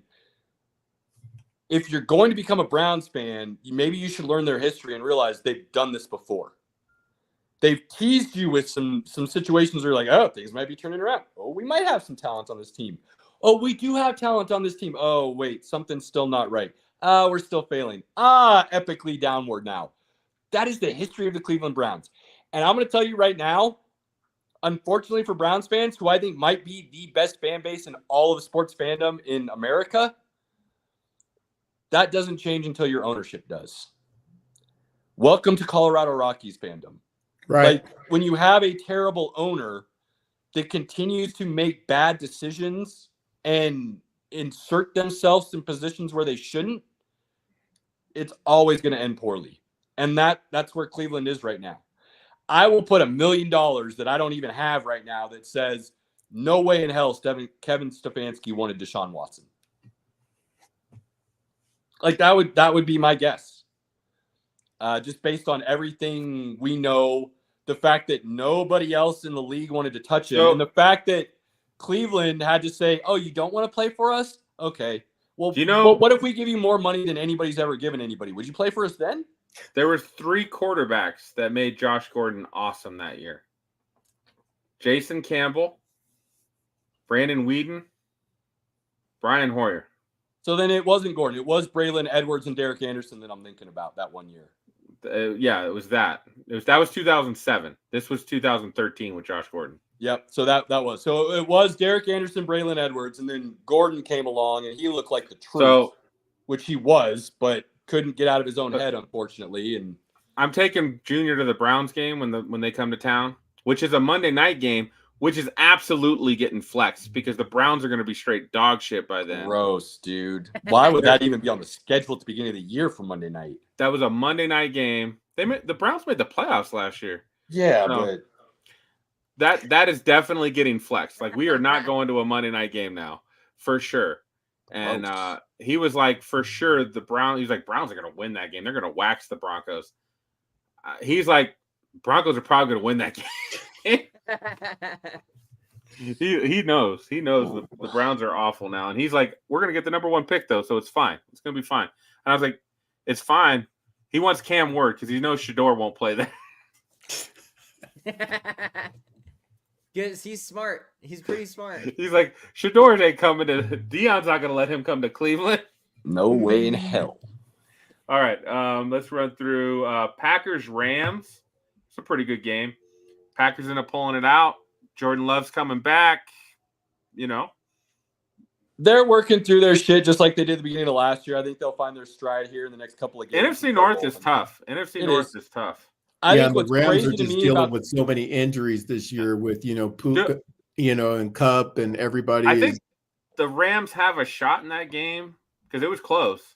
If Puka and Cup are healthy, they might have pulled that one out. I think what's interesting to me about Green Bay is I thought we were going to see a breakout season from Dobbs and Watson. I don't think those are even the 3 and 4 receivers anymore. It's Reed and Wicks, and they're running and moving forward with those 2 dudes, and they're scary good. I think they just need some time to build a little bit more chemistry with Love, and I think that second half of the year you'll see that offense start rolling again with Green Bay. Early games, we had the one that like nobody cares about, Bears-Panthers. Caleb Williams had a good game. Defense had a great game. Bears rolled. That trade has now moved into conversation for worst trade of all time. And I know everybody always wants to talk about the Herschel Walker trade. I don't have that as the worst one simply because of the way the deal was done. And I've explained this before, but real quick, nobody had ever cut veterans and then taken the draft picks. That was unheard of. It never went down that way. Jimmy Johnson told Minnesota that was not what he was going to do. He needed to fill the roster. He was going to keep those guys. And then he pulled the rug out from everybody and went straight draft picks. And in my opinion, set the floor for what we now know as the modern NFL in the draft. Well, and Jimmy Johnson just previously being in college, having recruited some of those guys, yes, he knew exactly which college players to draft and built the Cowboys dynasty. So while long term, you look at all the players Jimmy Johnson ended up drafting and the picks he got for, that wasn't what the trade originally was. It was Herschel Walker for players, and it was expected that all those players would be on the Dallas roster. That was the way the NFL worked then. So I think Jimmy Johnson is brilliant, and for that trade is amazing, and he changed the game because of it. I don't think it's the worst trade. You start talking about the Russ trade, and you start talking about this trade right now, and they are epically bad, both of them. The Watson trade's probably the worst of all time, and the Bryce Young one's probably worse than Russell. Russell's pretty bad too, but I think Bryce Young trade, if he never turns it around, that the Russ trade's going to be, or the Bryce Young trade will be worse because of what they could have had. Yeah, and not just that, it's you gave up a top 5 wide receiver, at least in my mind, a top 5 wide receiver in DJ Moore, and a number 1 draft pick quarterback. And the number 1 draft pick quarterback took isn't even playing. And we talked about that. I would have told the Panthers to go to hell. Or no, the Bears. I would have told the Bears, go to hell. You keep the pick. I'm not trading DJ Moore. Absolutely. My young quarterback is going to need a guy to throw to, so I'm not doing that. Step further, we also said you should have taken C.J. Stroud over Bryce Young, but you did say that. History, things of that nature, but so on and so forth. All right, so that game was, good on Caleb Williams. He'll probably win Rookie of the Week for that performance. We had Bills Texans in the early window. That was a pretty good game. It came down to a field goal, and that may have been Josh Allen's worst game that I can remember watching in a long time, since his rookie, first or second year. The last couple games, the Bills look like they forgot how to spread the ball around and get guys open. It doesn't necessarily feel like they're running the ball less, but they're just not running the ball at the same opportune times, maybe? Right, they're not running it effectively. Yeah, just the last 2 weeks have been off. I still love what Buffalo has. I think long term, yeah, great. Dalton Kincaid hasn't even really been used this year yet, and I think they'll eventually get him going. So Buffalo's still winning that division, in my opinion. They lost to a good team, and they lost on a last-second field goal. Yeah. So I'm not gonna like throw dirt on them. They're not done. But that game was weird. I watched that one. That was weird. Dolphins Patriots. Oh, just gross. move on. No, what's the next game? Gross. Colts Jaguars was a fun game with the ghost of Joe Flacco's dealing. Why is it that Joe Flacco was only shitty for the Broncos? Because the Broncos were shitty. The coaching staff was trash. The front office was trash. It wasn't Joe Flacco. It was what was around him telling him what to do that was the problem. Because, with the Browns and Colts, he's looked awesome. So. I think you're not going to like this, but I'm back on the Joe Flacco has a path to Hall of Fame. That's not happening. And this is why. There are guys in the Hall of Fame strictly because of longevity. That's it. That is the only reason they made it in there. They played long enough to get some numbers. They were never a great player. Joe Flacco, while not a great player, has now done things as a backup quarterback that you have never seen in the game before. Never. He almost made Cleveland a Super Bowl contender last year. Now, they got smoked first round of the playoffs, so on and so forth, but the fact that they were even there and the way he played to get them there the second half of the season was insane. If he then does, and this is why I say there's a path. I'm not putting him there, but I'm saying there's a path.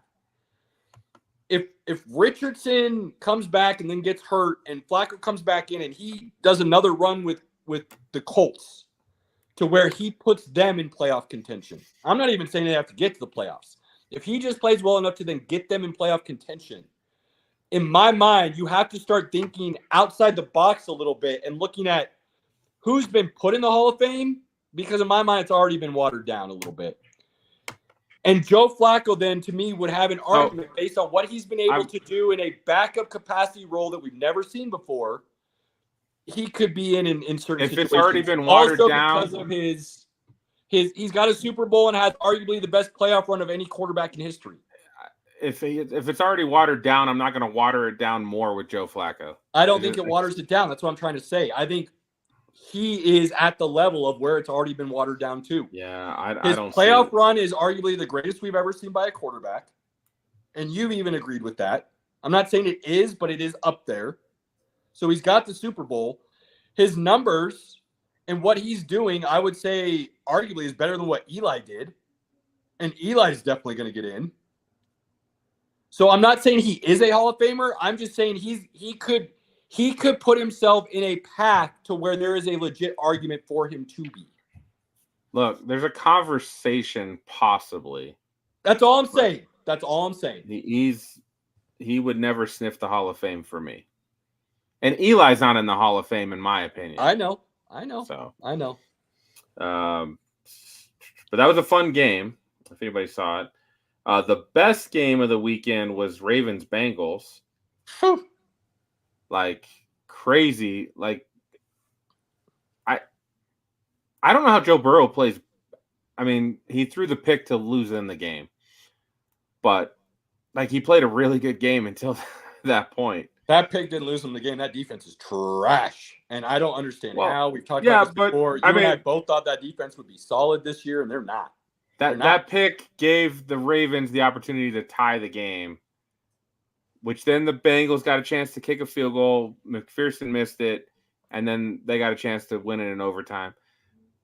If he doesn't throw that pick, the Ravens maybe don't tie the game. So doesn't matter.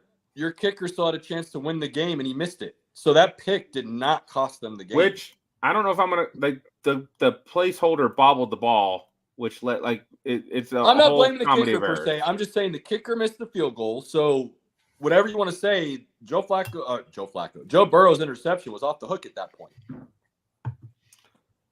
Now, Lamar Jackson coming out and throwing for over 300 yards and showing everybody that he can throw the ball and he is dangerous. That offense is scary good. They do not realize, though, or maybe they do, and he's just done and is never going to recover from his injury, that Mark Andrews is still on this team. But they are using Likely, so they are having them both on the field finally, which I've been pounding the table for the last 2.5, 3 years. They're finally doing that and using all their weapons correctly and running the ball with Derrick Henry. But then their defense that we thought would be pretty solid is not been that great this year either. So what the hell's going on here? Terrible defense, man. That defense. I mean, Baltimore might arguably be the best team in the league right now, but they are also arguably the most inconsistent team in the league right now. So we don't really know. Good for different reasons. And But they're a new team with Derrick Henry coming on board, though. That's one of the things is like their whole dynamic of their offense has changed and they're getting used to everything. Harbaugh is trying to get them all in sync and everything like that. And they're still winning football games. So can't hate on the Ravens too much. They've won 3 straight. Yep. So and they're looking like the class of the AFC North at the moment. Absolutely. Absolutely. So, 49ers lose a close one at home to the Cardinals, which I will say, if Jake Moody doesn't get hurt, because they had like a 4th and 20 at the 30-yard line that they kick a field goal and like then they would have won. But they're dealing with a lot of injuries right now. But we said at the beginning of the year that was going to be their Achilles heel. They're probably the most talented roster in the league, but they also have all of their top-level talent as, Achilles heels issues. Debo, Kittle, CMC. I mean, the defense has the same issues. If they can find a way to get healthy come the second half of the year, scary. But if they deal with this all season, they're not going to be contenders, legitimate contenders. And CMC, let's talk about that for a second. CMC may, for all intents and purposes, be done. His injury that he has right now is one of those that they keep talking about. He'll be back in a couple weeks. He'll be back, and they're trying to push him to come back to live play. And that's an injury that you could essentially ruin your running back play forever. Oh, if they pop his Achilles, he at this age he's probably done. It is interesting because the more I read about it, the more it sounds like this particular type of tendonitis could just go away and not be something that's recurring long term that could cost him issues. It could also be something that is here permanently and he just has to kind of manage. So the fact that the reports are that he's starting to ramp up his workouts again. He had a couple this week without any setbacks and swelling in the area are all positive signs. But Ron, you're absolutely right. This is a giant wild card and question mark that we really don't have a precedent for. And so how he comes back from this will be very interesting. And it's going to be another situation where if he does not come back, I will have to eat crow in the sense that he's not just unlucky and had a couple of bad injuries. He is an injury-prone player. Injury-prone, right? And I've very clearly laid out the differences for me in that over the years, but he's on the verge of going from one to the other. And I will have to eat my crow on that if he can't get right. We had one of the shockers of the weekend, totally blown away, that the Giants went into Seattle and beat the Seahawks. So, and without their best player on top. I'm gonna have to baby step this because I think there's a lot of dynamics here on the Giants side. I said very clearly a couple different times, I thought Daniel Jones showed enough flashes of talent that I believe he could be their quarterback. But I said I would no longer stick with him because I can't trust him to stay on the field anymore. So I'm not moving on from him for lack of talent or lack of what he showed while he was playing. I'm moving on because I can't trust him to stay on the field any longer. He is now showing, you give him a true weapon, and Malik Neighbors is a goddamn true weapon. That dude is a beast. And I don't know if it's scheme or just true talent. But right now, he is very much living up to the billing that he set forth at the draft that said, I am much better than Marvin Harrison Jr. Because Marvin Harrison Jr. ain't doing shit in Arizona right now. He had one game, and really it was just one first quarter. And that's basically all Marvin Harrison's had this year. Malik Neighbors is showing up week in and week out, play in and play out, down in and down, whatever you want to call it. Daniel Jones got a weapon. We all thought Daboll was a great coach. Just kind of got screwed by ownership in the front office. He's once again showing he's a great coach. Daniel Jones is showing he's got some talent with a weapon there. And we said there's a good chance that defense could be scary. They went and got pieces. We just weren't sure if those pieces were going to align with what was already there. New York's playing some good ball right now. 2-3. They won a game they probably shouldn't have won. Malik Neighbors didn't even play. They still played pretty good. God, I do still think this is fool's gold for Daniel Jones, though. If he plays just well enough that they don't replace him,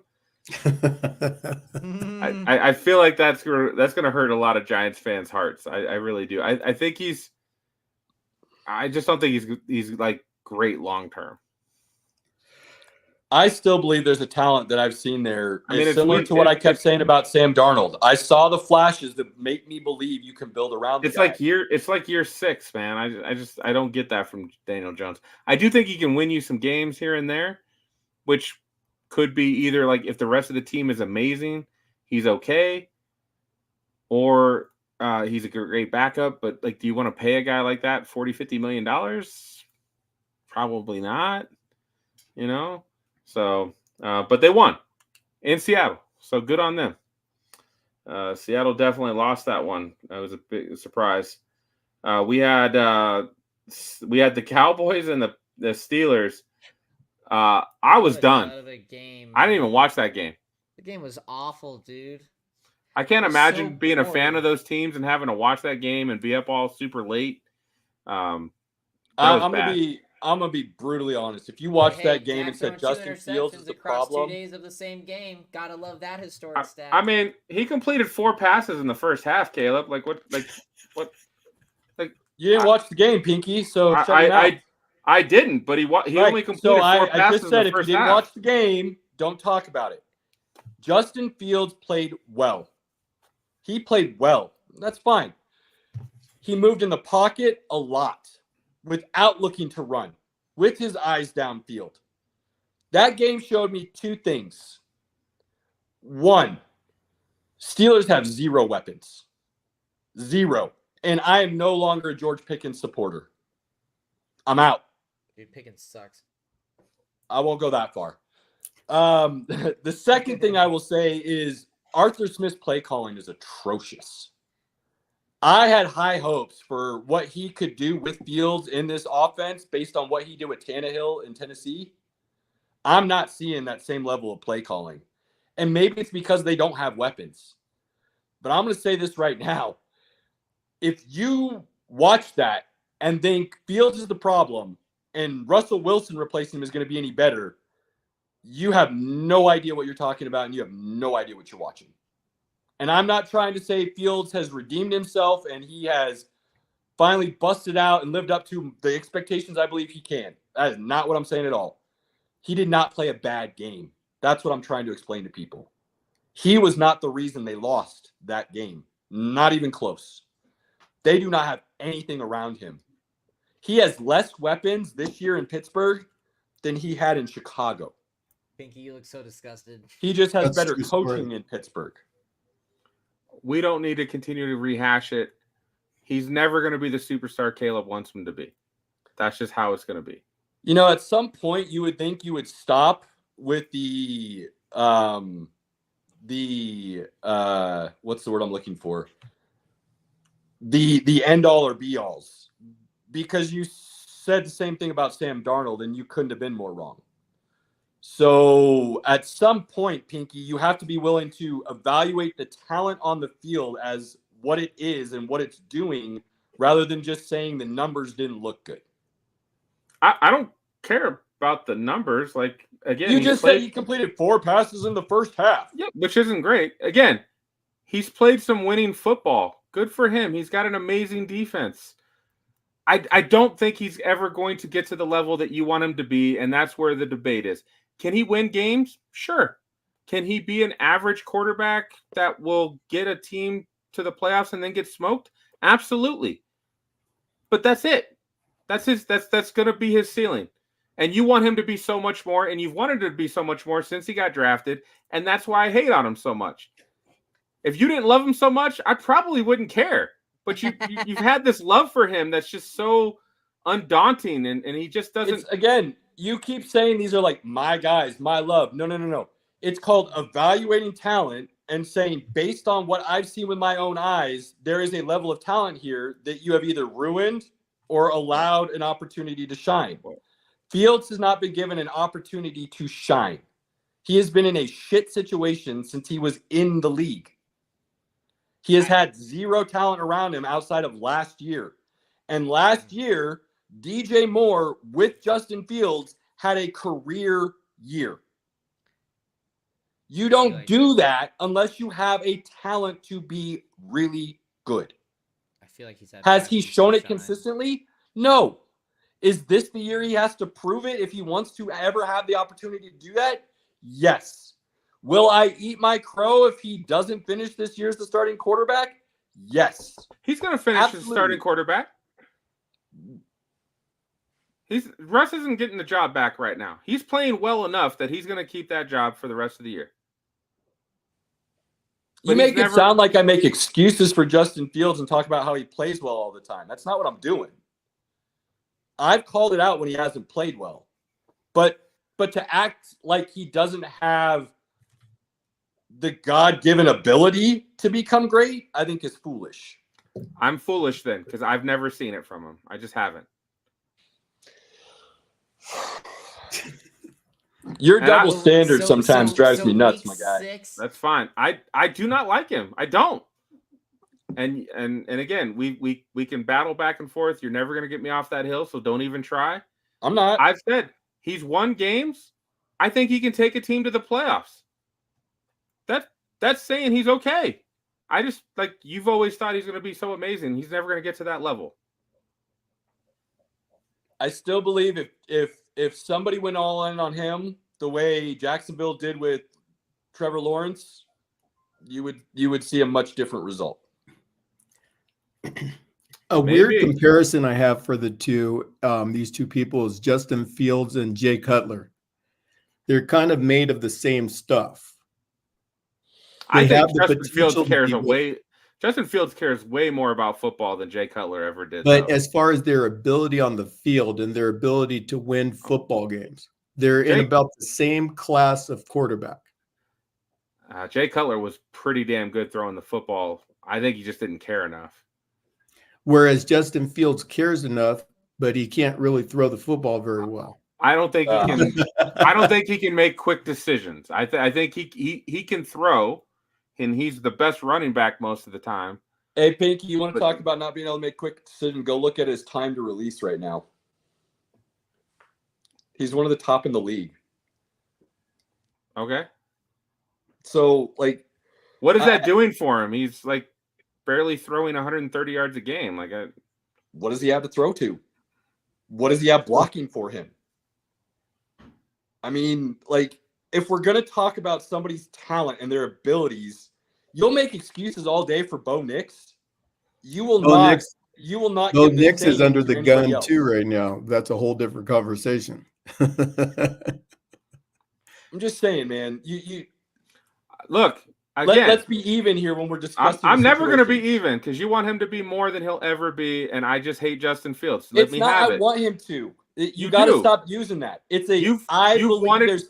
No. From the moment he got drafted and the Broncos didn't draft him, you have been on the Justin Fields all day. I'm not having it. That's not true. Again, absolutely true. It's not. We have 4 years of podcasts to show that it's absolutely true. You make it sound like I'm hyping this dude up for no reason. You have for 4 years. His one game against Clemson. To back up the reasons that there's still hope. His game And against you Clemson has given you dismiss- 4 years of hope, and just let it go, man. Let it go. You're Pinky, it's never going to unfair convince that me. you will do the exact opposite for a Denver You convinced player. me with Deshaun Watson, and Deshaun Watson convinced me with his play. Justin Fields is never going to convince me. It's never going to happen. I feel like this is the domination conversation. It's never going to happen. I just don't like the hypocritical nature of the way you evaluate certain talent. I don't think he has that talent, so let's just move on. Like, let's not beat that horse. Like, it's dead. I'm not. It's like I'm 6 not. feet under. I'm not the Week one that 6. brought it up. Week 6. You brought it up from the start. Let's just move on. Nope. I just said he's not the reason they lost the game, and then you wanted to talk I about didn't how even he say didn't he was play. the reason. They lost the game because they suck.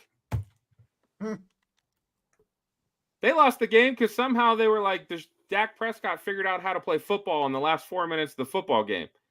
That's why they lost.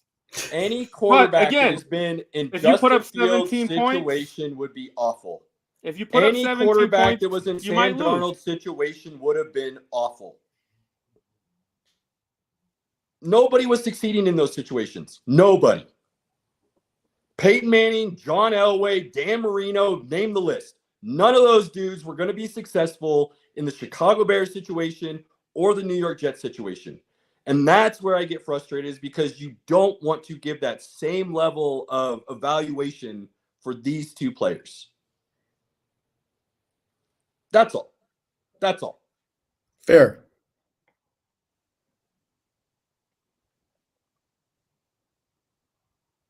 And then we had the Saints and the Chiefs. Dominance. That game. Shut up, Caleb. That was not dominance. Well, hold on, Robert. In this aspect, that was a team win from the Chiefs.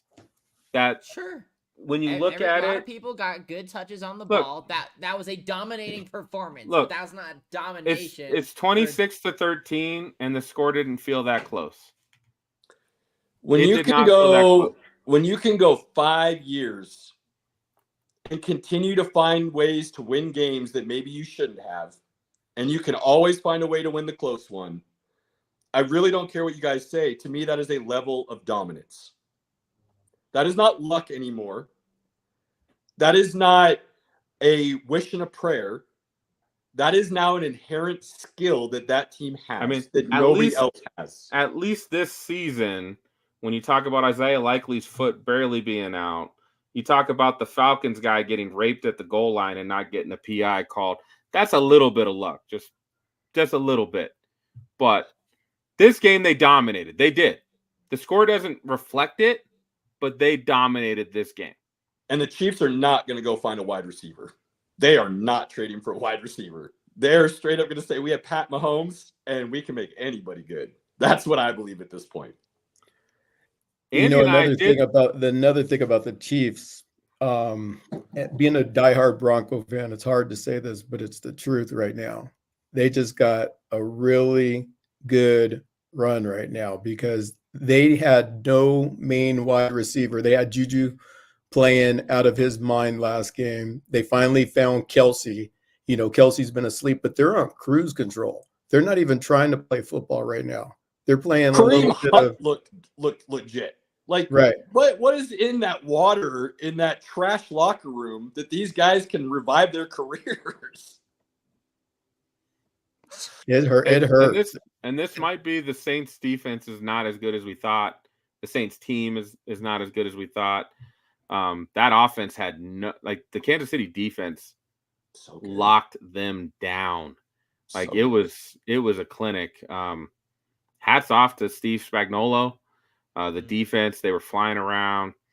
Andy and I did notice there was a throw that Mahomes made. It was made about a 40-yarder, and he put everything he had into it to get 40 yards. And we were like, he's never had to do that before. Like normally it's just run back 15 yards and just throw it, and it's magic. That looked off, that he had to he literally had to twerk everything he had into it. Nobody was even on him. It's kind of weird. Andy and I both commented on that. But Robert, that was a dominating win, my friend. No, I would agree. I mean, the numbers were there for it. There are a lot of people that got touches. I mean, that was the same that could be said for the Broncos game. There was, 11 different people that got touches on the ball. Like, it was insane. It was an absolute dominating performance, but it's not a dominating team so far this season. That was a dominating performance. This was their first dominating game of the season. Yeah. I would 110% agree with that. So, pretty good. Pretty good. Moving on to next week. Let's see if there's anything fun to talk about. I do think Saints-Bucks next week. That's a fun game. Lions are going to wreck the Cowboys, baby. Not a fun game, Pinky. Carr's out. Oh, that's right. Carr's out. Okay, yeah. Tampa Bucks should win that roll. game. Yeah, Tampa should roll. Bucks should win that game. You're right. Seahawks 49ers. That should be a fun game. That's a fun game. Usually those are close games anyways between those two teams, and 49ers are going to Seattle. All bets are off. Like, I wouldn't – the 49ers are 3.5-point favorites. I don't know if I would touch that line at Their all. defense is not looking great. That Seattle offense is legit. And that San Francisco offense, that run game started off real hot at the beginning of the year. It has definitely slowed a little bit.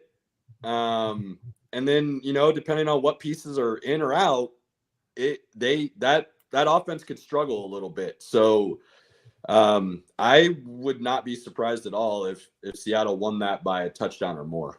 There's a few turd games this week, so I don't think we have to touch them all. What you say every week, Pinky, and then we go through the whole list. So I'm not doing that. Bills Jets is the Monday ago. night game. That's okay.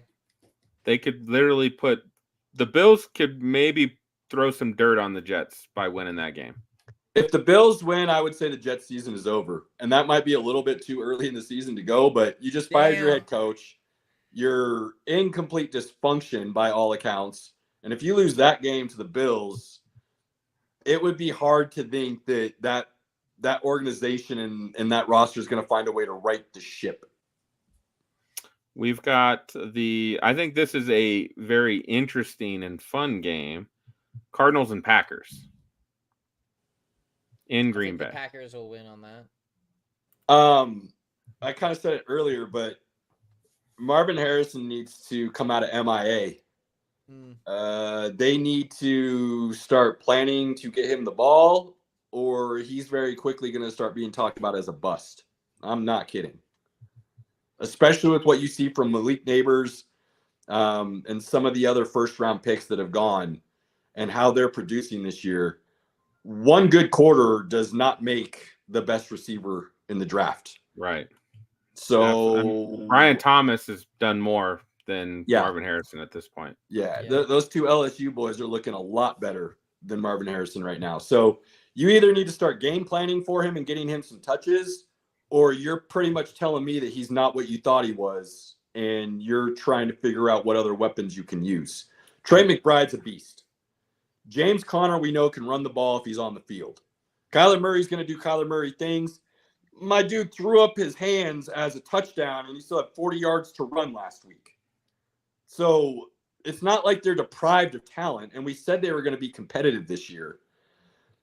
I'm just still mind blown that Marvin Harrison has not been a bigger part of the offense. Right. I would absolutely agree with that.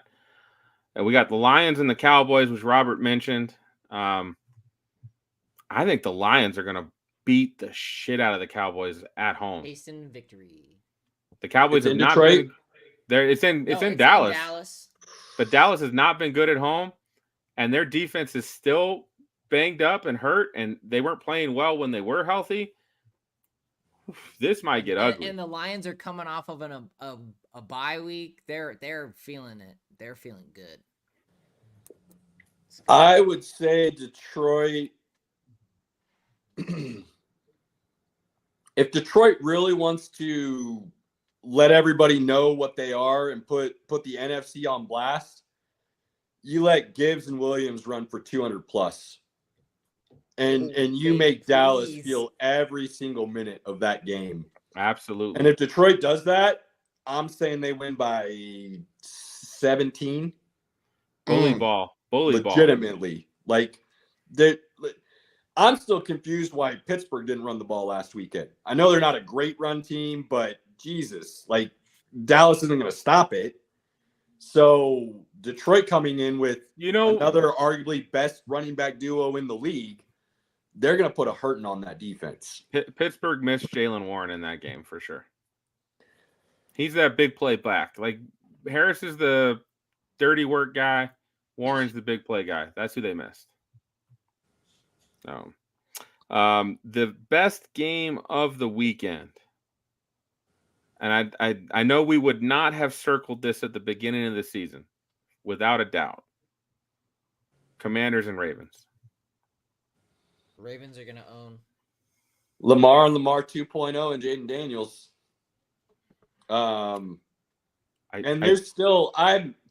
I've been a Lamar truther for a long time. I said he could throw the ball. A lot of people said he can't. I think last weekend kind of proved that you're wrong. But in a bigger sense, I think Jaden Daniels is doing or being allowed to do what Lamar wants to do and hasn't necessarily been able to. On top of that, Jaden Daniels has a true one to throw to in McLaren. Lamar's never had a true one. Derrick Henry now is with Baltimore. That run game is probably the best in the league right now, and they have figured it out over the last couple of weeks, and they're rolling. Washington can't stop the run. I think this game is a bit of a shootout in the end, and I could very easily – Washington might be the best offense in the league right now. I mean, if we're being just perfectly honest, they're averaging the most points in the league right now. Yes, absolutely. So I could see this game very easily being a 35-30, 35-38, some kind of crazy high-scoring affair. And I say that and we'll probably get like a 10-9 game. But no way. Based on what I've seen from these two teams over the last 2 or 3 weeks, I do expect a very high-scoring shootout game. Yeah, no way, man. This is going to be a high. This is one of the games that lives up. Both of those defenses are bad. This is going to be a high-scoring game. Like, I have no doubt about it. Like, the aberration of the Commanders getting like 8 sacks last week, that's not happening this week. No, you're not doing that to Lamar. Definitely not. Definitely not. But Dan Quinn needs to get some flowers. He is. The media is definitely giving the Commanders some flowers right now. No, I don't want to. I want to hear Dan Quinn flowers, not the Commander flowers. I want to hear Dan Quinn flowers. That dude got blasted after that Super Bowl loss. Unfortunately, Cliff Kingsbury is the one that's getting the flowers right now, not Dan Quinn. I know, and as he should. He's calling great offense, and we said that would probably be the case. But Dan Quinn put that man in position to be successful. Dan Quinn is the one making the decisions on the sideline of what that team is or is not going to do. Dan Quinn is the reason that all ships are rising right now and playing better. And I remember a lot of people talking about him as being a trash head coach. He shouldn't get another opportunity. He's a D coordinator and that's it. I don't care that it's only 5 games in the season. In my mind, that dude's showing every bit of one of the best coaches in the league right now. We'll see. I mean, he did go to a Super Bowl, but he also had a head coach in waiting with Shanahan with him. We'll see. We'll see how it plays out. I would say great head coaches hire great coordinators. Could be. Look at the Shanahan tree. Look at the McVay tree. You could look at how did things fall off after Shanahan got his head coaching job and Dan Quinn was there without him. It kind of fell off. If Cliff Kingsbury does well for a year or two and he gets offered another opportunity and he leaves again, that could leave Dan Quinn. They thinned out the roster a little bit in Atlanta after that Super Bowl as well, though. It's not like they were adding pieces to it. We'll see how that plays out, but they are fun to watch. If you are not watching the Commanders, you're doing yourself a disservice. They may be the best team to watch because, again, you're just seeing a lot of points go on the board. Their defense can't do much for the most part unless they play shitty Deshaun Watson like we talked about. But they're a great team to watch. So watch that game. That is the game to watch this weekend. Absolutely. Pinky, I want to finish and get your thoughts on the Broncos. Because I'm not going to say anything. You're so negative about the Broncos. I'm not. I want to hear your thoughts. I'm not saying a word. I want to hear your thoughts because you went off the deep end real early in that game and then backtracked really quickly by the end of it. I want to know where you stand as of right now. Go ahead, Robert. No, I didn't ask Robert. I asked where you stand right now. You can't defer on this one, Pink. I'm just enjoying the time. They played good team football. They won the game. They blasted the Raiders. I'm not going to hate on that. I will say this. I definitely think Bo Nix getting in Sean Payton's face was probably the best part of that entire game. I love seeing that. I think it was well-deserved and something that I don't think Russell Wilson had the balls to do. No, because Russell Wilson doesn't know how to argue his point in that situation. Because Ciara has it in her purse, but that's fine. I think dependent upon how we go through the bye, I think there's a couple things that the Broncos need to think about doing. Is number one, I think we need to get rid of Courtland Sutton. He's not getting open, and Nix ain't trying to get him the ball. And I think we need to get him before his value really deteriorates, because we need to have somebody that's going to be able to step up as a one, and I don't think Courtland's the guy anymore. I think our defense is stellar. I think that with our defense right now, our defensive packages, that Vance Joseph, which when he came back, I wanted to have a straight out mutiny, because as the head coach of the Denver Broncos, I hated that man with everything that I stood for. But I see where the defense is rolling really well, and that we're playing really good ball on the defensive side of the ball. So I think also that Sean Payton, in calling the offensive plays, I think he's going a little bit too old school. I think that a lot of his play calling is very archaic, and he needs to get somebody else in there to start freshening up what we're looking at, because what I'm looking at from a standpoint is we're not able to run the football, which makes it so we don't have any play action. And when we don't play that, that's Bronco football right there. So we're always going to be a mediocre team until we get a strong back. We have, Javonte. Javonte isn't really, moving mountains. McLaughlin is a good complementary back, but he's not as powerful too. We need a good back, and we need to get another number one receiver. We have Jags at running back right now. Just another guy. Maybe Estime should be coming back soon. Maybe he provides that lift that we need at running back. Now, Javonte did play better. That was probably his best game in the season. I saw a couple plays from Javonte that looked like he might finally be finding his old form. I saw a couple plays where there was some burst there that I had not seen in recent weeks. Well, and he seemed to read the hole correctly, which has been kind of the issue, is he hasn't really read the hole. You got to remember, though, sometimes, those holes open and close so quickly that if you don't have that same burst, you might have the vision, but by the time your body reacts to that, if your body's not where you want it to be or expect it to be, it will just end up looking like you're missing the hole or you're not reading it correctly. And so I think there's a little bit of both. And we're not getting good. I'm not normally on the either. Well, you have to have a tight end. We're getting zero tight end play. We've got zero tight end play. And Pinky, we've been over this before, but I'm going to keep pushing back on it. I am not negative about the Broncos. I am realistic about the Broncos. And I think there's a giant difference. And I feel like I'm one of the few Broncos fans who's willing to talk about the reality of the situation rather than wear orange glasses consistently when talking about them. I am at fault of that with my Huskers, and I've openly admitted it, and I have a hard time taking off the red-colored glasses when I talk about Nebraska. It is what it is. But I've said it before, I always believe there's more reason to have hope at the beginning of every college season and then let that wane than there is in the NFL. I think it's harder to have hope every season in the NFL because there is a very definitive line of the good and bad. And so I said this last week, I think to you, Pinky, they're a couple wins away from fucking around and finding out that they make the playoffs. And to me, that's the worst case scenario for the Broncos. If they win this next weekend, they're winning 3 straight. No. Chargers, That would be 6 Saints, games, Pink.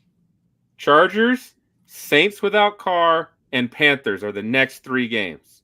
If they win this game against the Chargers, Caleb just crawled out of his skin. they could win the next 3 games, which put them on a 6-game winning streak. Caleb was like, "That was." Which, I and don't wanna again, hear that again. I will still be Can't happy believe that you I said the spoke those Broncos will win words. at least 6 games. That was my It mark. just- They'll win at least 6.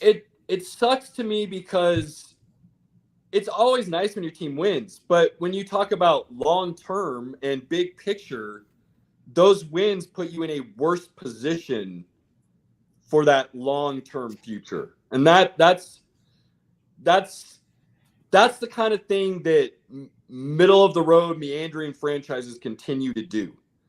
They're too scared to tear it down and go all in to rebuild, or they don't want to spend the money to go all in and grab the pieces they now to try to win now. And the Broncos are on the verge of being in that really bad purgatory spot where it would cost too much to go all in, but you're never in a position to take the guys you really need to build the roster up the way you want. And that's why I'm frustrated is not the right word by any means, because I'm not mad when my team wins. It's just when you think about the long term, it's just I don't see a path out of that middle ground if they continue to stay in the middle ground. Also, just real quick, the Dodgers lost 6-5. Very good, Robert. Very 2-1 good. Padres. That's interesting. So yeah, I was hoping you would just open up a little bit more for a change, Pinky, and you decided to just shut right back down. Nope, So I don't want, I'm not going to put you on blast. We've already argued enough this hour. It's 2 not hours. arguing. I was hoping you would actually just talk about the things you were feeling and thinking for a change instead of acting like you never had any of the thoughts that I've had. Hey, they're just fun to watch right now. They're playing great defense. They're playing like a team. I don't. What else do you want me to say? Like, I've enjoyed it. I so badly want to tell everybody what you had texted me, and I'm just not going to because I don't want to throw you under the bus. But you can throw me under the bus. They played like shit for that first 10 minutes. That was evident. They were down 10-0. If Surtain doesn't make that, getting electric. if PS2 doesn't make that interception, they're down 17-3. The comment wasn't even about the team play. That's where I was hoping you would kind of open up a little bit. Yeah, Sean Payton's holding back. It's evident. The first half of our games, Bo Nix looks awful because, again, the play calls are so bad. And then the second half, they open it up some, and you see him start making some hay. Bo Nix didn't play well, Pinky. He didn't have a good game. Let's not act like Bo Nix is playing great football right now. He didn't have an awful game. Yeah, it's pretty solid. He had an game. average, what did he throw for? Like 180 yards? It was over 200. It was over 200. Barely. Hang on. One moment. And it's the Raiders. And this is the thing. You were fucking negative when they won by 20 points. Like, it wasn't I'm not even being close. negative. I'm wanting you to have the same level of evaluation I'm done. for everybody. I'm done. That's all. I already said he didn't play. I love it. I love it. Oh, I just wanted him to talk a little bit, and instead he denies and acts like he never said anything negative. You ever, hey Caleb, you've seen that movie Finding Nemo, right? When they denial.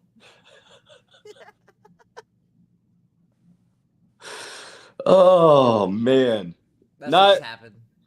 Not trying to be negative, not trying to bring anything down. I'm just trying to see if Pinky will finally talk about openly the things he says privately, instead of always acting like I'm the dude only saying bad things. Oh, yeah. Look, I'm not saying Bo Nix played bad, but to act like he had a great game against an awful, atrocious defense, I think is a wild. 19 for 27 and 206 yards with 2 touchdowns. It's a pretty good game. It's a solid game. It's not a great game. It's a solid game. I don't know if solid is the word I would use in that situation. He played all right. He played all right. He played all right. I will give that to Caleb. I'm a Bronco fan. I'm looking at a quarterback that's young and plays young. Yeah. He doesn't play like a man yet. And I don't think the head coach is doing him any favors. But I've been saying that for a long time now. So look, the defense is insane. And it's going to win them games. I still don't feel like the trajectory long term is what they want to be looking at. Sutton needs to be moved. But now you've waited so long, the value for him isn't worth moving him. I have said, Ron, that I think they should have moved Pat Surtain. I still think they should move him because the value you can get back in return allows you to fill so many other holes on the roster. And I believe cornerback is a luxury pick, meaning you only draft the cornerback or go after the cornerback once you have your front seven taken care of. So there's just things I feel like could be moved around that put him in better position long term. Sure. But that can be said for a lot of other teams right now, too. And I say it about all the other teams. And I mean, one of the big things we've always consistently talked about, too, is that Denver just doesn't have any weapons. There's just nothing there. And in order to do that, you kind of got to suck. Well, you don't have a great O-line. You don't have any weapons for your young quarterback. Those usually spell disastrous situations moving forward. To me, there's too many balls in the air to be all excited about Broncos wins. And hey, you know what the biggest problem with getting wins. The biggest problem with the Broncos this year is we started off 3-0 in preseason. And so everybody had this false sense of like, oh, we found our guy and let's kick back and let's watch greatness. And we're seeing adequate, I'm not going to say quite mediocrity, but just adequate, you know? Well, and I like the Bo Nix pick. Like, I know a lot of Broncos fans who didn't. I liked it. I didn't think it was a reach. I think he can be a really good quarterback long term. That doesn't change all the other feelings I have, though. Like, if you're not going to put talent around the quarterback and you're not going to build from the inside out, it usually spells an epic failure for that quarterback long term. So that's great. We have the best cornerback in the league. Which Caleb, go ahead and eat your crow on that real fast. Why? I've never said he wasn't. You keep talking crap about PS2, man. I didn't, Robert. Go back and listen. No, I didn't. You're saying go back. Yes, you did. You said no, that the Broncos need to let him go for their capital. I will happily prove it. Where does that say that he's not the best cornerback in the league? I openly admit it every time I said that he is the best. Need to keep him and pay the player. Why? That is one of because he's making moves for Denver right now, man. He's one of the strongest elements of that team. Okay, and I'll continue to say it's a luxury position. Any franchise that has had success long term did not keep a cornerback as their highest paid player when they didn't have an offensive or defensive line. They just didn't. That's not a recipe for success. By the time you build a roster around Pat Surtain, he's going to be out of his prime. He's not going to be the best cornerback in the league, but you're still going to be paying him as such. Windows matter in the NFL. They totally do. And if you miss those windows continuously, it continuously keeps you in this perpetual situation of trying to rebuild. Did the technical difficulties get figured out there, Pinky? Oh, yeah. Totally good. Okay. Just wanted to make sure. Gentlemen, I have to go. I have to make my ride down from Boulder to Colorado Springs, so I got to get ready to go. But here's a mile-high salute for you guys, and thanks for having me on the show with you guys. If you ever want to have me back, I'd love to talk WWE, AEW, PWG, whatever you want to go. Let's go. Dude, you're welcome back anytime. Just that going through the history books with you was fun to listen to. So by all means, we need to get another big. I think what's WrestleMania is the next big one, right? Crown Jewel is the next one. Well, I'm tired of all these bloodline Crown Jewel. WrestleMania and SummerSlam. Those are the Royal Rumble of the. Royal Rumble. Sorry, 3 of them. Yes, and that'll be my number 11th WrestleMania. That's awesome. That is awesome. Yeah, you're welcome back to chop that up at any moment, sir. By all means, that's a lot of fun. All right, guys, I appreciate you guys. Thank you so much. You have a great evening, sir. Drive safe. Final thoughts, Robert. Dude, Penguin is awesome. Penguin is 10 I'm out hearing of 10. really good things about that one. And we talked about this on our chat. It's amazing what you can do when you're given a right path. And that is evident with Joker and the Penguin right now. Very evident.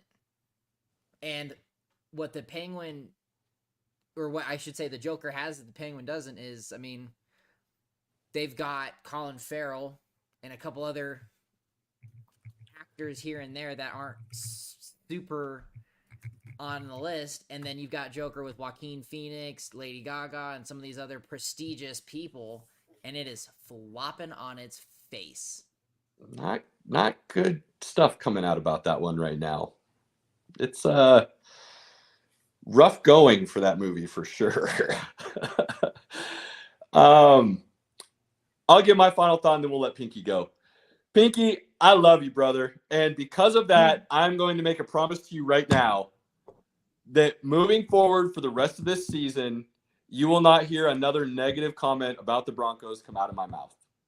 I promise you right now. That's not possible if we don't even talk. It's possible if we don't talk about them, which is probably the best way to handle it. I'm telling you right now, you heard it we will here. talk about them as much as you guys. I will not here. say another negative word about the Broncos for the rest of the season.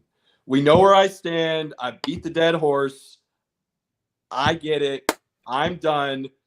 That is the end of it. I promise to you, as of this moment, that will happen. I mean, I can at least appreciate that you're the James Miralot of this MHRT network for sure. That is not even a fair assessment. Although you don't like, although you don't love Russell Wilson, so James Miralot loves Russell Wilson and still thinks he should be on the team. So at least you don't have that going. Hot take trash with nothing to back up any of his takes. He's had a few things I don't hate, occasionally. Regardless, that's my promise to you, my guy. I mean, we just don't talk about him. It'll be fine. We'll make it through. There's a lot of other fun, important things to talk about. So. We just talked about that we were going for my birthday. Left it at that. So, all right, boys. What's your final thought, my guy? Wrap it up for us. I have no thoughts. I got none. I'm tapped out.